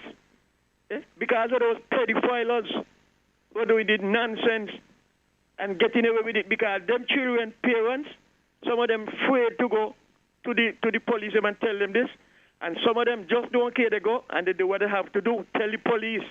But then the pedophiles them, they'll run away. And when they're out there for a while and they believe everything hush down, they return to the country where they commit the crimes. So I am calling on the Caribbean leaders, them, when they go into parliament, deal with the law. Women, especially, supposed to be walking freely and choose who they want to be the mate. No man supposed to interfere with no man and rape them. And too much of that is going on. So that's all I got to say again for the afternoon after lunch. You go get some lunch. Well, I have another one. Oh, before I go. Yeah. Before I go, I heard something about a little piece of clipping about the Special Olympians who gone to Germany or somewhere up there, right? Well, you remember some time ago I gave out some helpful hints, aerodynamic hints. Yeah, with the cycling, yeah. Yeah, well, no one called me, now come to see me, let me give them the advice. And I heard the news said that all the participants in the different events, they are doing good. Well, that is good. I'm glad for that. That's good. Yeah. I am glad for that. That's good. But I hope that the cycling part, they would come out victorious over everybody else. Because that was my thing. Yes, I know. Yeah, so if you hear any news, just release it. That yes, for sure. We can yeah, you know? for sure. If I get any progress reports, I saw something.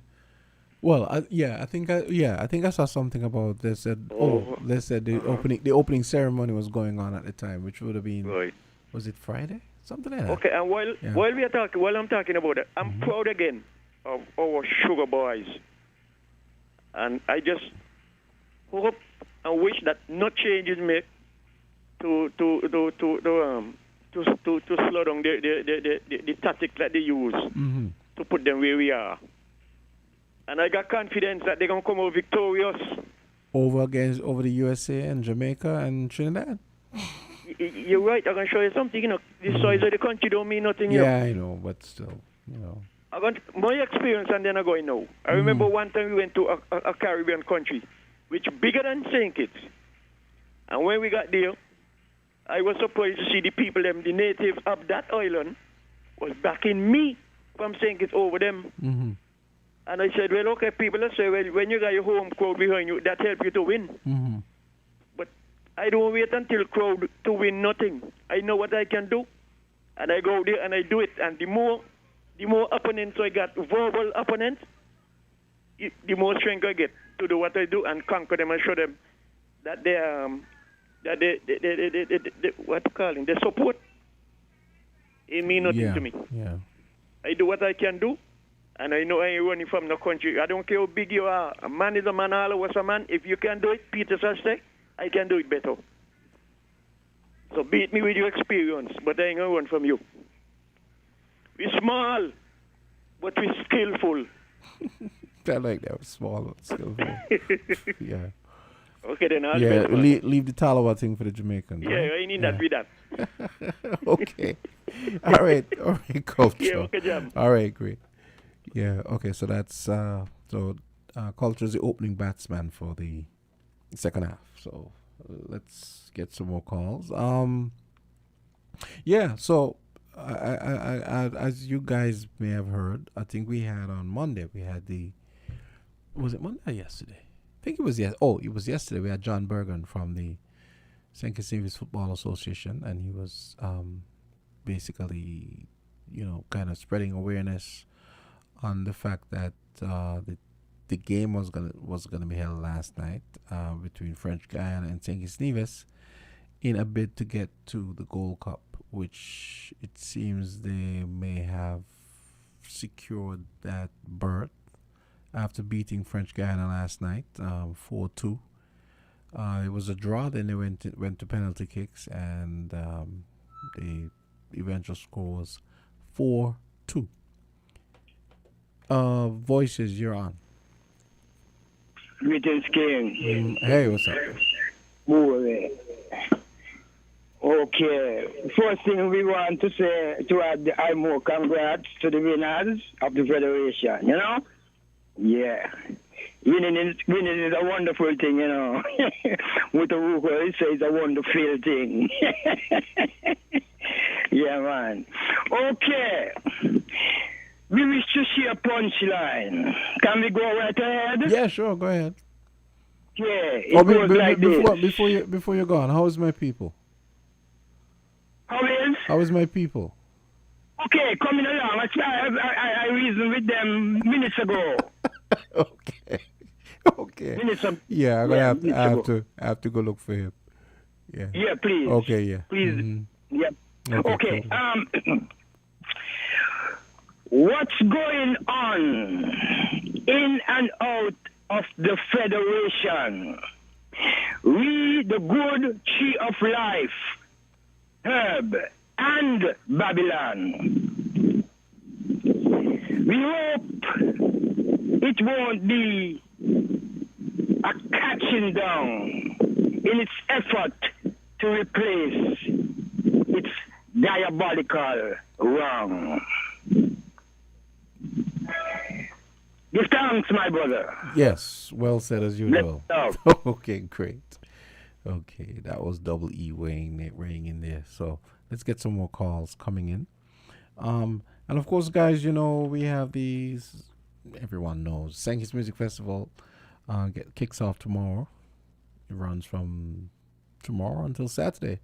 Tomorrow you have Mr. Bagnall, Nisha B, Statics, Akayu Sweet, Collision, Small X, Grandmasters, New Vibes, Kess the Band, Patrice Roberts, Skinny Fabulous, Nyla Blackman, Ricardo Drew, Preety, and Dexter Daps. That's just for Thursday night. And then on Friday, you have 313 Family, Byron Messiah, Governor, Skillibang, Chronics, Coffee, and Anthony B. And then on Saturday, we have more big guns, Romaine Virgo, Erica Edwards, Valiant, Air Supply, Burner Boy, TJ, and Gramps Morgan. And if you're looking for more information on the St. Kitts Music Festival, you can always go to stkittstourism.kn. Let's go back to the phone lines. Voices, you're on the air. Hi, Voices, you're on the air. Hello, Voices, you're on. Yes, good day, host. Oh, hi. Hi, good day. Yes, to you, listeners. Really, I would want to comment on the legislation in regards to this marijuana that came under the Drug Act. Not much comment, but I have mixed feelings about that. Mixed feelings. The only good thing I see in that is that the experience in regards to the cultivation of marijuana when it was criminalized, where persons used to go and steal steal from those who would cultivate this stuff. And because it was criminalized, those victims had to take the line down, in other words, street justice. Quite suspicious killing were done because of the same stealing a ganja. That's the only good thing I see it. And in regards to the 5 plant, I wonder if that is not too much. I look at it in the context of bush to make tea. I compare it, for instance, with lemongrass. I won't want 5 lemongrass trees in my yard. At least I would have is 2. So 5. And these trees could be very huge. I question the number, but well, I guess those. Let me ask you, why your misgivings about marijuana? My misgiving? Yeah, why? I was just wondering, what are they rooted in?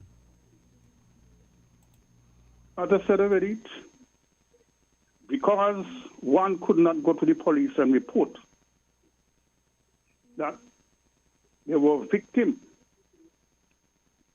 of trivial larceny,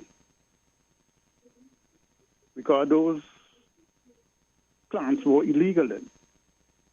Now they fall in the category as perhaps potatoes, cabbage, where if you're cultivating, you could really go and report to the police. And if you have a suspect, let the police know who your suspect is. So one would not be tempted to go and take the law in the hand, or what we describe as carry out street justice. That's the only good thing I really see in that. But in regards to one using the herb at home, this now become legal. And sometimes you're in your home, you're not smoking, or you have neighbors, and you give them the authority to smoke. And sometimes you could be affected by the smoke. You have nowhere to go. You're not privileged like some to find somewhere to go. But you can be affected by tobacco smoke as well, can't you? Well, sure. Okay. I just sure, find... and the only good thing about it too, because of the legislation now, tobacco smoking would have a place, a designated place to go and smoke. Normally, it didn't have that. Okay. I hope it is incorporated with the marijuana. I am not here to discriminate. I'm not discriminating. I just find a lot of the older generation just have this knee-jerk reactionary thing about marijuana, which I just don't get. I am honestly. not. I am. I going to be. I people never did smoke their marijuana. research, I am here to observe. I just think if people did their research, Huh? if people did the research and they were more open-minded, things would be a little different, Well, as I said already, I have mixed feelings. Okay. I will let. That's fair. Let everything take its course. Mm-hmm. My concern is the young people, the younger generation, who would be tempted to go and really smoke, because right now there is no real no fear in regards of. Okay. But they said they put the age as 18 years. Okay, that's fair. I mean, just like anything else, Yeah. And we just hope that most people exercise some restraint and Well, forbearance. we would see how we go, but yeah. I hope. Well, the biggest winner in this is the Rastafarian, and I'm glad in a way that they're able to have the communion, that the sacrament, Yes. in peace. Yes, but I also think, okay, I'm gonna have to wrap this because we finally have the NEMA team here, but I also think that the recreational angle is just as important as the sacramental. You know, I'm glad that the Rastafarians got that part of their sect respected, but it's also good to know that the government is understanding that there's such a thing as recreational use of marijuana, and that has to be entertained as well. So, But I would like to hear more emphasis placed on the authorities, to try to let those who would be tempted to smoke, those who would want to sell, whether legally or illegally, I don't know. Let people know that they should not really mix anything with this natural herb. Yeah, that's a good thing you said. Yeah, for real. Need to place emphasis on this. Because this is not a free for all. You recognize that this is where a lot of the let's say the bad PR that marijuana gets. That's where it comes from. It's people smoking weed mixed with all kinds of other junk, and then people I would see like that, to hear and more emphasis placed it just other deterrents, you know. It just bolsters people's confirmation bias about marijuana. And if anyone who really gave or sell anyone, and it could be proved that this cigarette was mixed with some, that person should be really penalized with the full force of the law. Okay, officer, I really have to wrap now because we have, as I said, Okay, remember thank you very much for entertaining Yes, no me. Thank you problem. very much for entertaining. Sure. Call anytime. I finally have the NEMA team. I don't want Abdias and company get up. I don't want him to stroop his teeth and get up and leave and say, I come and this guy ain't studying me. But okay, let's take a quick break and we're going to come back and we're going to hear from Abdias Samuel and team.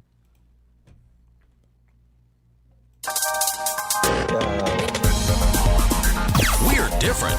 We're 98.9. 98.9. Win FM. Riddle this, riddle that. Horseman's Furniture and Appliances and Ashley Furniture Home Store is again giving away hundreds of thousands of dollars in cashback for free groceries with every hire purchase. Will be given back this coupon season. Happening now. Hundreds of thousands of dollars in cashback coupon to all our hire purchase customers this coupon season. Starting now until December 2023. You get absolutely free groceries with every hire purchase at our Horseman's Furniture and Appliances stores on St. Kitts Nevis and our Ashley Home Store on St. Kitts. So riddle this. Where can you get quality furniture and appliances at great prices with a flexible FlexPlay plan and with absolutely free groceries with every hire purchase? Riddle that. Cashback at Horseman's Furniture and Appliances on St. Kitts Nevis and our Ashley Home Store on St. Kitts. Riddle this, riddle that. Horseman's Furniture and Appliances and Ashley Furniture Home Store is giving you over $250,000 in cashback and a chance to win free groceries for a year. Riddle that cashback. Terms and conditions apply. See store for details.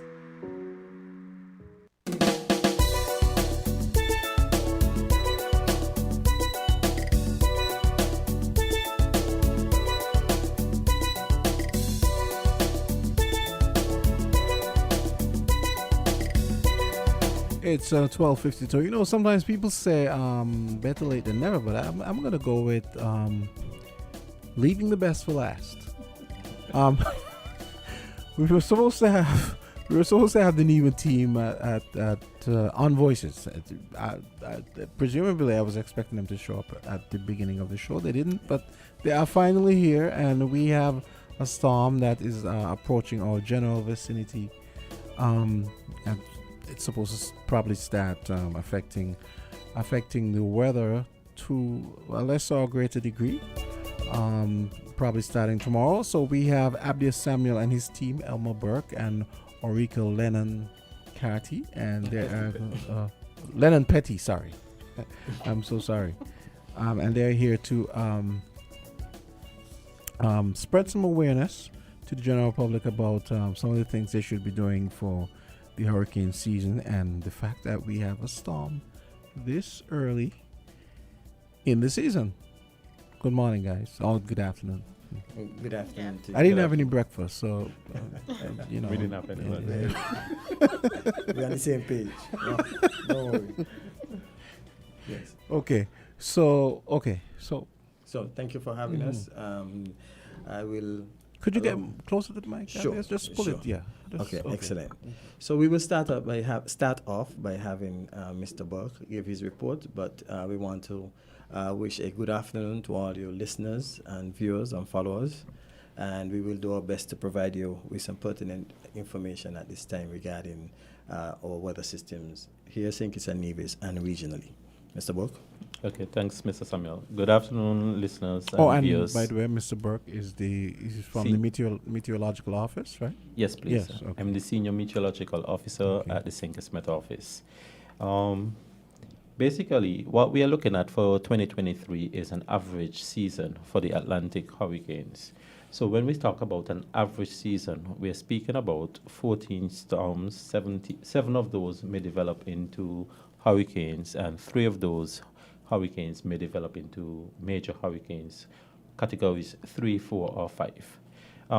Based on what we are seeing in terms of the initial forecasts that have been out so far, most of the figures hovering, as I said, around a near normal season to be expected.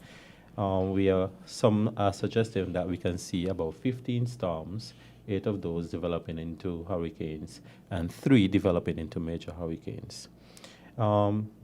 It's important to note the reason behind of it. We are faced right now because we are in an El Nino year, and in an El Nino year, you usually have a suppression of hurricane activity in the Atlantic.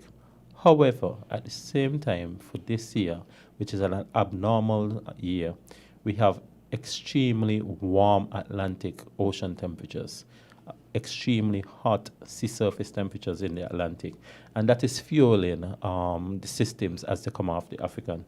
Because as you indicated earlier, we don't usually look for tropical cyclone development for us here in the Caribbean coming off the African coastline in June. You usually see that development start to occur late July into August and so forth. However, because you had this abnormal warm temperature in terms of sea surface temperature, it fueled the tropical waves that usually would come off, allowed that to happen. Importantly, right now we are being faced by Tropical Storm Brett. As of 11 o'clock this morning, it was located 13.0 degrees north, 52.5 degrees west, and that's the center of it. It was moving in a westerly direction at about 40 miles per hour and had sustained winds of 60 miles per hour. Based on the current trajectory, once all the models, and most of the models are suggesting that it would continue on this westerly track. Once this continues, the center of it will be passing in the vicinity of St. Lucia. And for persons who are trying to orient themselves in terms of the proximity to us, it's quite a bit of distance. St. Lucia is just Barbados' neighbor. So if you think about even when you're going for your visa, how far you have to travel to get to Barbados, then you know the center of the storm is nowhere close to us. It's closer to Barbados than it is to us, just for reference. However, at the same time, although the center is expected to pass in the vicinity of St. Lucia, remember a storm is not just a point. So you will have the cloud bands, the rain bands, and so forth. And that is what may pass over us and influence some of our weather conditions late Thursday into Friday. The general public would have recognized that overnight that we would have gotten some well-needed rainfall, and that was because of a tropical wave that was ahead of Tropical Storm Brett. So we're going to experience some drying of the atmosphere, and then as Brett feeder bands or rain bands start to move over us late Thursday into Friday, we're going to see an increase in shower activity. The shower activity is going to be more intermittent, so it's not going to be continuous rainfall. Bearing in mind, it's a storm, so some of the showers could be moderate or heavy at times, and accompanied with thunderstorms. So we're asking persons to bear this in mind. We are not going to be directly impacted. However, we will be affected. There's a potential for some showers and accompanied with thunderstorm. Also, in those showers, you can have some gusty conditions, especially when you have the moderate to heavy showers. You can have some gusty conditions. So persons need to bear that in mind. Additional information will be forthcoming in the forecast this evening, as well as the forecast when we issue our forecast tomorrow morning and tomorrow afternoon in relation to what to expect as the system passes through the southern islands. Again, the center point is going to pass at a relatively safe distance away from us. However, some feeder bands may pass over us to trigger some showers. So let me ask a delicate question then.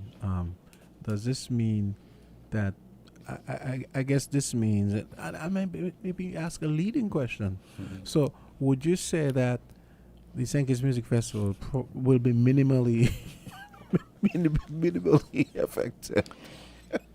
What I would say, there is the potential for some showers to occur.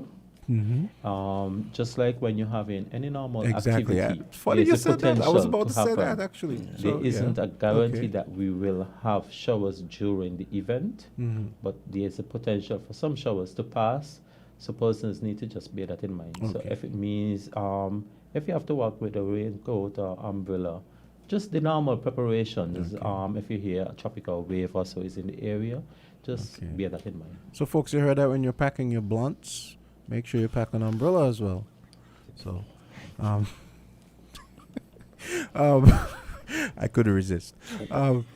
Another question I always wondered about the Met Office: whose models do you guys use? I always wondered whose computer models. So we use a variety of models because each model have their different biases. Yeah. So for example, I know a lot of persons would focus on the GFS, which is the American. Yeah. The American model over the past few years would have had some significant biases, especially when it comes to tropical cyclone formation and track and intensity through our region. So we as a Met Office, we as forecasters and meteorologists, we try to keep all of this information in the back of our mind. So although the models are suggesting one thing, we try to do a balancing act in terms of what traditionally would have happened, the nuances and so forth, and we try to come up with the best probability with the information at hand. Bearing in mind, the weather is dynamic. So we are seeing some hostile conditions ahead of Tropical Storm Brett, in that some wind shear is in the vicinity of the island chain. So that could even suppress some of the shower activity that we may get, if we do get any at all. Okay. So persons need to realize we may get some. It's better to prepare that you may get some than for you to come and say you didn't expect any at all. Okay, so it's best to be prepared. Yes, Expect the please. worst, hope for the best. Yes, please. Okay, and that's Elmo Burke from the Met Office, and that was a great treatise on how these weather systems work and so on. Yes. Yes. Mhm. So thank you, Yeah. Elmo. And yes, preparedness is our business. Public safety and security is our business. So we at the NEMA continue our preparedness activities. We have been carrying out a number of exercises to ensure that the general public would have the necessary facilities and assistance systems to support them in the event that we are affected or impacted by cyclonic activities. Case in point, we have been carrying out assessment in collaboration with a number of ministries and departments of the guts and our waterways, waterways as well as our drainage infrastructure.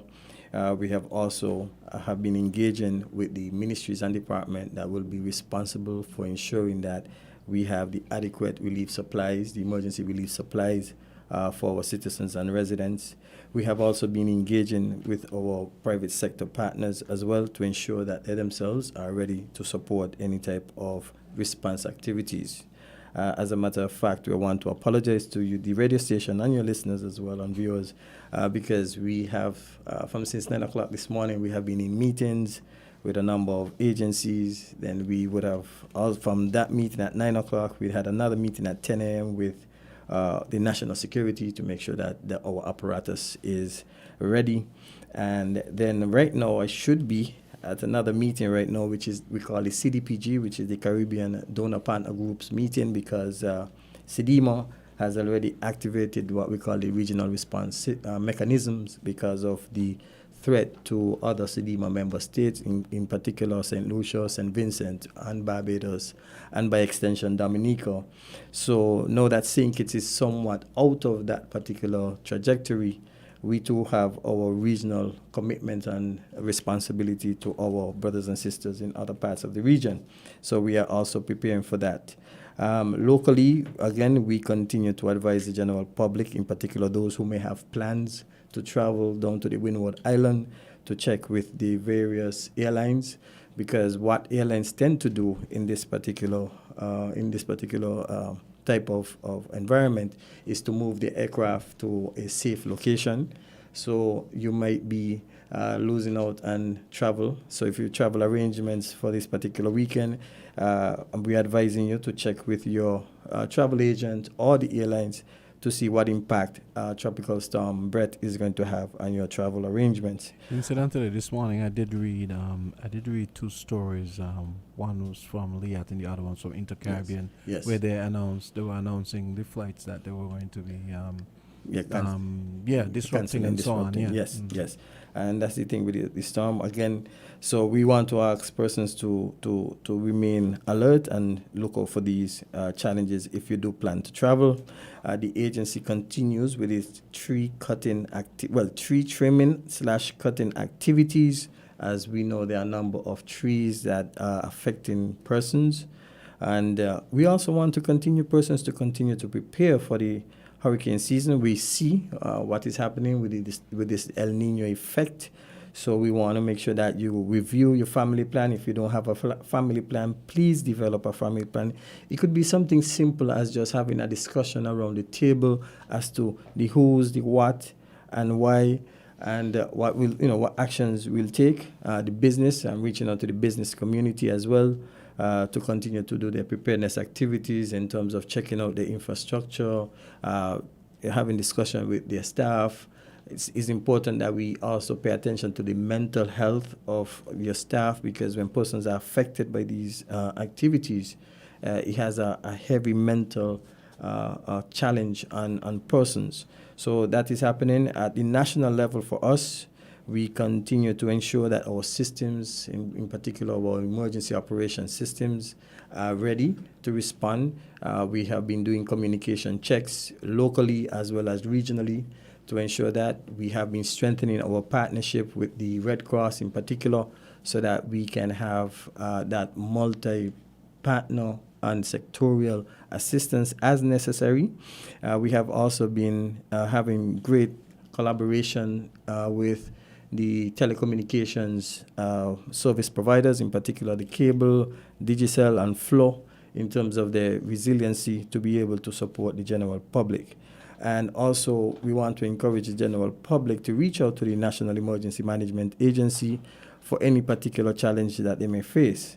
In a while, at about 2 o'clock this afternoon, 2 p.m., we should be meeting with the Permanent Secretary for the Ministry of Health, so that we could also look at their plans and ensure that everything is in order, because if we are going to be impacted by tropical storms or hurricanes, there are certain preparatory work that the hospital in itself will have to undertake. So we have been looking at things from a wide lens to ensure. We are experiencing a particular challenge at this time. We want to avoid having guts cause flooding or spilling over into residential areas. And people are continuing with their illegal dumping and also with the squatting. We have been receiving significant report and persons actually building structures. Sometimes they start as pens for animals, and then they develop into residential areas. And I want to appeal to the general public so that we could deal with this amicably as opposed to having to use the enforcement. If they can please do their best to ensure that they don't exercise this practice in the interest of safety and security, please cease and desist from this. Reach out to the necessary services for assistance if necessary. Department of Agriculture is willing to support. They have committed their support to ensuring that they help farmers in these instances. Social services as well, land and housing as well. So I'm asking individuals to do this as opposed to having the enforcement of the building board to go out and do this. It's in your interest to do so. I also want to highlight the commitment of the tourism sector in becoming more resilient. We have been having some great discussion with the tourism sector, in particular in them providing shelter in the event that we have to mobilize and have their guests leave the Federation before the impact of any storm or tropical system such as hurricanes, high-intense hurricane. We have been having those discussions and exercises because it means mobilizing the airline industry to be able to do so. And also, in the event that they do stay, how do we then provide the necessary protection? Let me just say that once we have visitors here, they become part of the responsibility of the state once we are affected or we have a crisis on our hands. So we have to make sure that all the systems are in place for that. So we feel comfortable, and I know that we have the necessary systems in place. The government has committed the resources to ensure that we are ready to respond to the need of the public if we are affected or impacted. Also, I wish to highlight that you started with the lead question about the music festival and a lot of persons, but let me just categorize it this way. We are now in the hurricane season. We are now in the wet season. So everything that we plan, everything that we are going to do, we have to plan it with that in the back of our minds. So with the whole season, in mind, not just.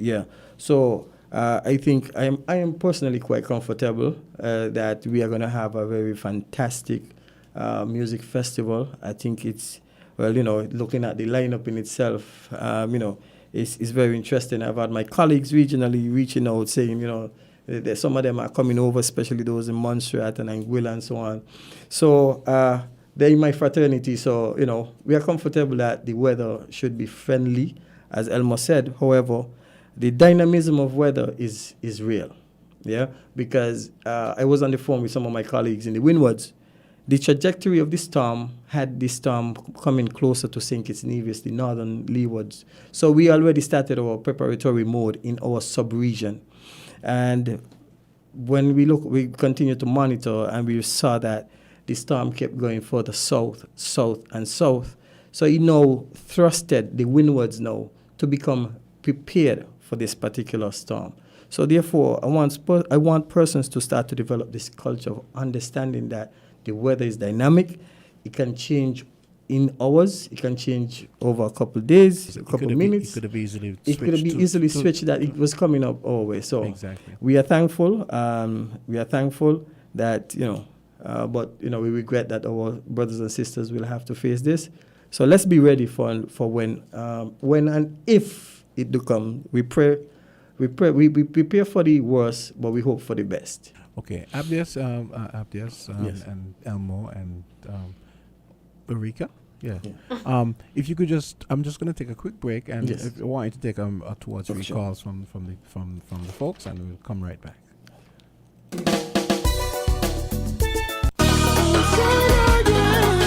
Outside Summer Sale event on Hosford's Building and Navy Centers. Don't miss out on the Outside Summer Sale event happening now now at Hospice Building and Nevis Centers. With summer officially here, we're offering great deals and discounts on a wide range of outdoor summer items. Take advantage of our 25% off on selected products throughout the month of June. Sale items include barbecue grills, coolers, pools, swimming accessories, veranda chairs, fans, portable and stationary AC units, and much more. We have a wide selection of outdoor summer items available at discounted prices.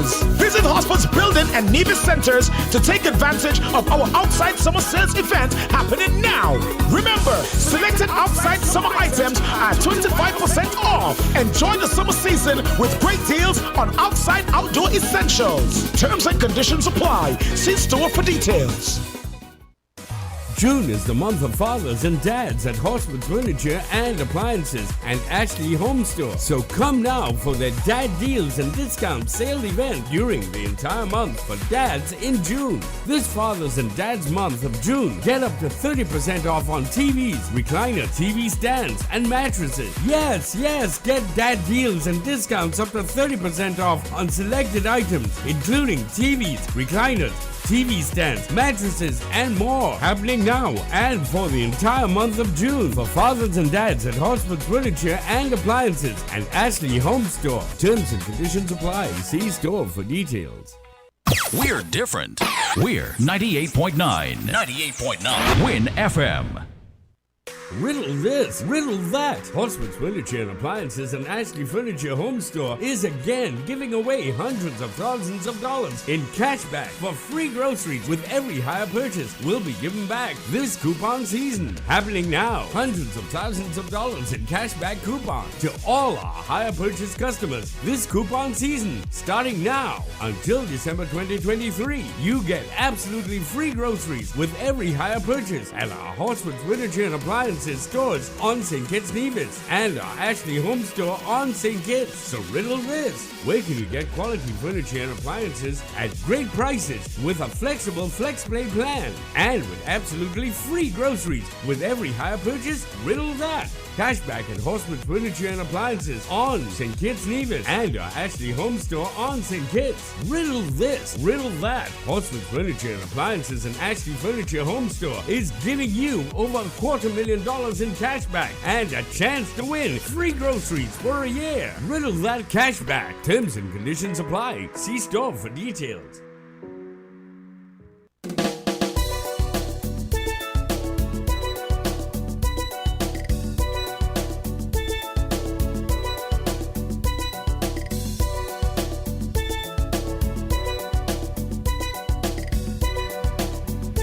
And we're back with the final moments of voices. It's 1:15. We've got Abdia Samuel, the administrator of NEMA, Elmo Burke, senior Met officer at SCASPA, Port Authority, and Aurika Lennon Petty. She is the deputy of Mr. Samuel, and they're here apprising us of all the things they're doing to make sure that we're safe during hurricane season 2023. And Abdias, we're going to go straight to the phone lines. We have our first caller.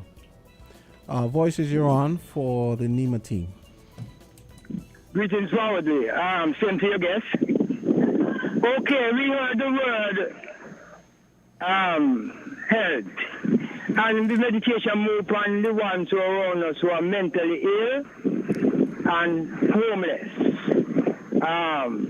Let us know what provision, if there's any, in place for those people. The other thing is, we heard the word dumping. You see, dumping is a mental thing, you know. So to be appealing to people to say, well, do and dump, whether it's a sweetie paper or a big fridge, that is not enough.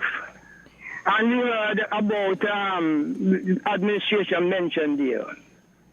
If administration put in policies, you all to advocate for that here in NEMA. For administration, there have to be synergies in administration to put the right policies in place to stop dumping in all its forms. If you all are serious at NEMA and know the consequences of dumping, whether small or big, I just say small trash, blind eye. So it starts small, but it move up. So please do what you all have to do touchable and not just talking. Talking. Blessed love.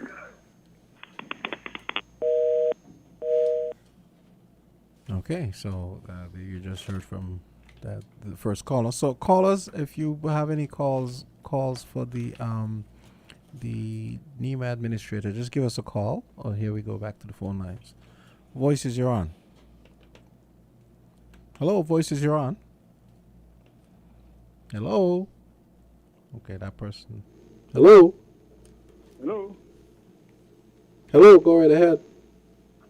Yes, I was saying good afternoon to your guests. Good I am happy that they're there because this is climate change, and really, the weather pattern have changed tremendously. Nothing else the meteorologists can predict the weather nowadays. And so I believe that it's timely that they really get to the public and brief the public, because 6 months of rain could fall in 24 hours. This is the pattern of all around the world. And so it brings me back to a very burning issue here in regards to abandoned building, abandoned premises.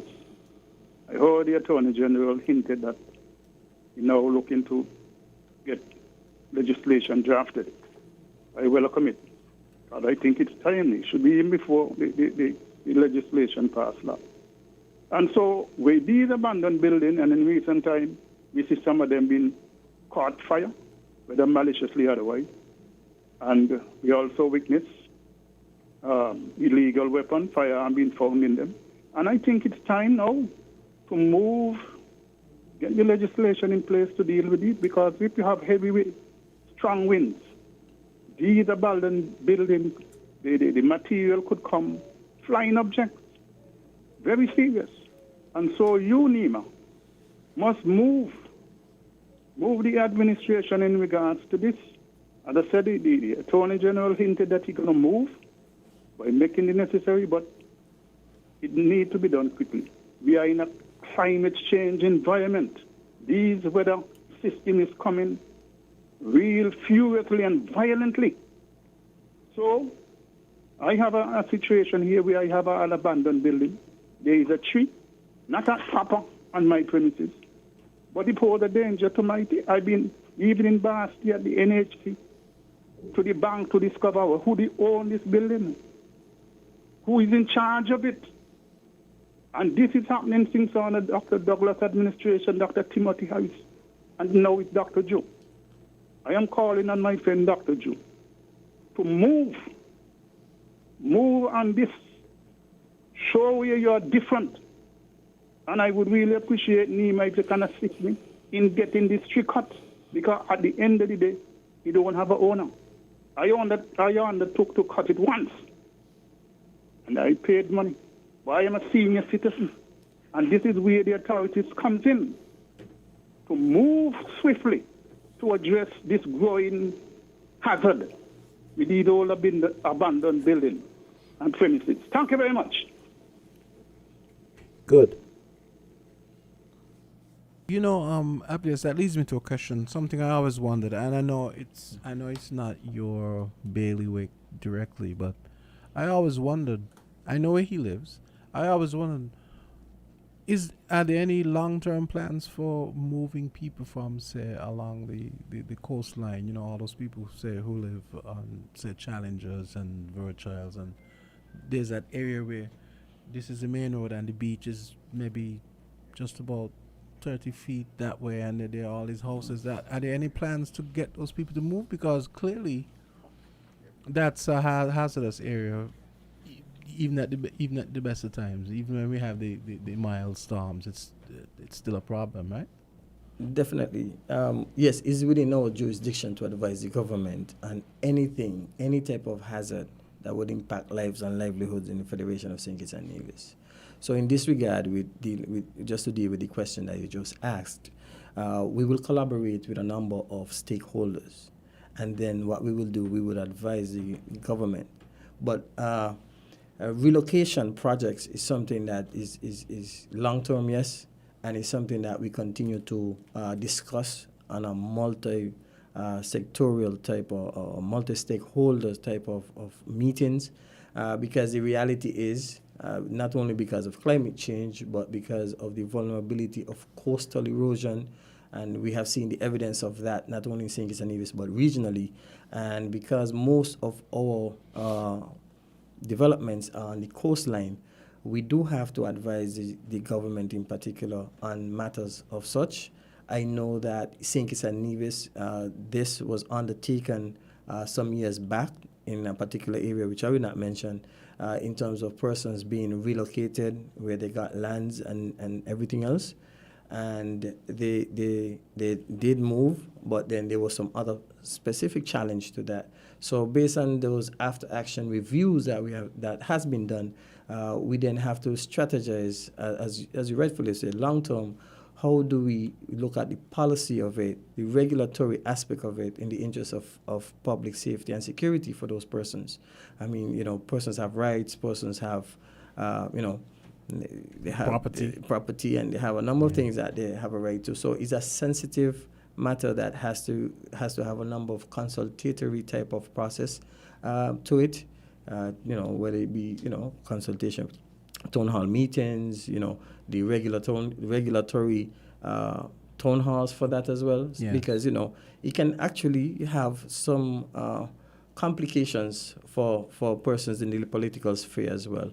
But all in all, our job is to advise the government on hazards using consultation from subject matter experts in this regard. And if you may... We have another. You want to take another call? Okay. Sure. Voices, we'll be taking calls for Nima. Yes, good afternoon, Hi, good Jamsta. afternoon. Good Hi, afternoon to all of the persons there. Now, I live on Neverson Street East, which is off of the Pan Road. Drains. I guess you know that the road, that your town is still being flooded. When you have heavy rains, you can't get out from Neverson Street East now west. Now, I was wondering, when was the last time that the drain was cleaned? Because you usually have a build-up of sand and bottles and so in the drain, which causes it to flood, and the water goes down onto George Street. Now, there is also the question about the outlet. When was the last time the outlet for the big drains in Bastia cleaned, so that the water that comes down can get into the sea? And I would like the person from my area to come and check. I am blind now, right? Okay. My name is again?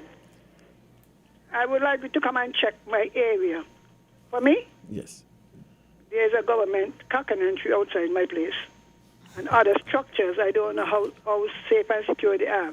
Okay. So I would like for the person to come and do a review, because I haven't seen anybody yet. Okay. Tell them, Mrs. Henry, we would like somebody to come and check to see how secure my place is. Okay. All right, then.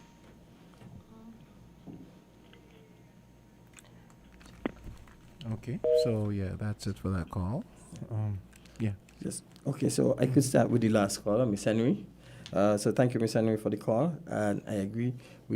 Our district volunteer mechanism for District 1, which is spearheaded by Mr. Ron Body, I will reach out to Mr. Body and bring this to his attention, but I know the team has been conducting a number of walkthrough exercises where they assess the drainage systems, the waterways, they look at the vulnerabilities within the particular districts, for example, trees, the interface between these trees and telephone lines, electrical power lines, etc., amongst many other matters in terms of identifying the vulnerable persons within that community. So I will bring this to his attention, and then he will advise accordingly as to some of the actions that we will have to take for that particular area. In terms of the caller talking about the drainage and so on, they continue to do that. As a matter of fact, we had a discussion on that particular drain. I've been raising this concern about that area in Newtown because, yes, the caller is right. We have significant flooding when we have heavy torrential rains in that Newtown area. So I think the public works, they are working assiduously to see how best we can address that particular situation, because it do becomes a hazard not only for the general public but for us as well as the emergency workers. You're talking about that area close by the where By the fire farmers, where stations. the farmers have the strip there as well. Yeah, Well, by the basically fire there, station go all and the way go up. all the way up. Yeah. Yeah. So we are in discussion about that as well. In terms of the dumping, I agree with the caller. It has to be a holistic approach, and I think the Department of Environment and also many other departments have been taking initiative, and NGOs as well have been taking initiatives in terms of the dumping. I think Solid Waste has been doing a lot with their communication unit in terms of trying to encourage persons not to dump, whether it be, as the caller said rightfully, is as simple as a plastic bag or a little wrapper, right up to these big fridges, old freezers, stoves that people actually dump in the guts, and even old cars. I've seen people do dump their old cars in the guts, and then when these things, the force of the water pushes it down, and then they become impediments that will then have these guts overflowing and flooding homes and so on. So we want to make sure that, yes, we approach this holistically. And yes, there are existing legislation, but what we are saying, if we can take the friendly approach as responsible citizens and users of this land, then maybe, it will be easier on us. In terms of the mental persons, yes, there are persons identified within the various ministries, whether it be social services, whether it be within the Ministry of Health, that would identify. There's a listing of these individuals. During COVID, I was rather amazed to see the systems that are in place to address them. And they have the locations where we will take them in the event that they will become at risk to any impact from tropical systems. So yes, the system is there to take care of them. We'll take them. We will also reach out to their families as well to see if the families will also assist. If not, the state will take responsibility, shelter them, and take care of them during the passage of the storm. Yeah. The tree cutting, as mentioned by the gentleman, please contact NEMO 466-5100. There's an ongoing program where the staff you will call, you will give your name, your address, and you will say you will notify what is the problem, and then we will engage our partners. I want to take this opportunity to thank Skelec and the Cable in particular. They have been carrying out a number of tree cutting exercises with us. Some persons will see Skelec out there trimming trees, cutting trees. But yes, there is a significant problem that, some persons that you may take the goodwill gesture in the interest of public safety to cut or trim a tree, but then depending on the mood of that person, they may not appreciate it.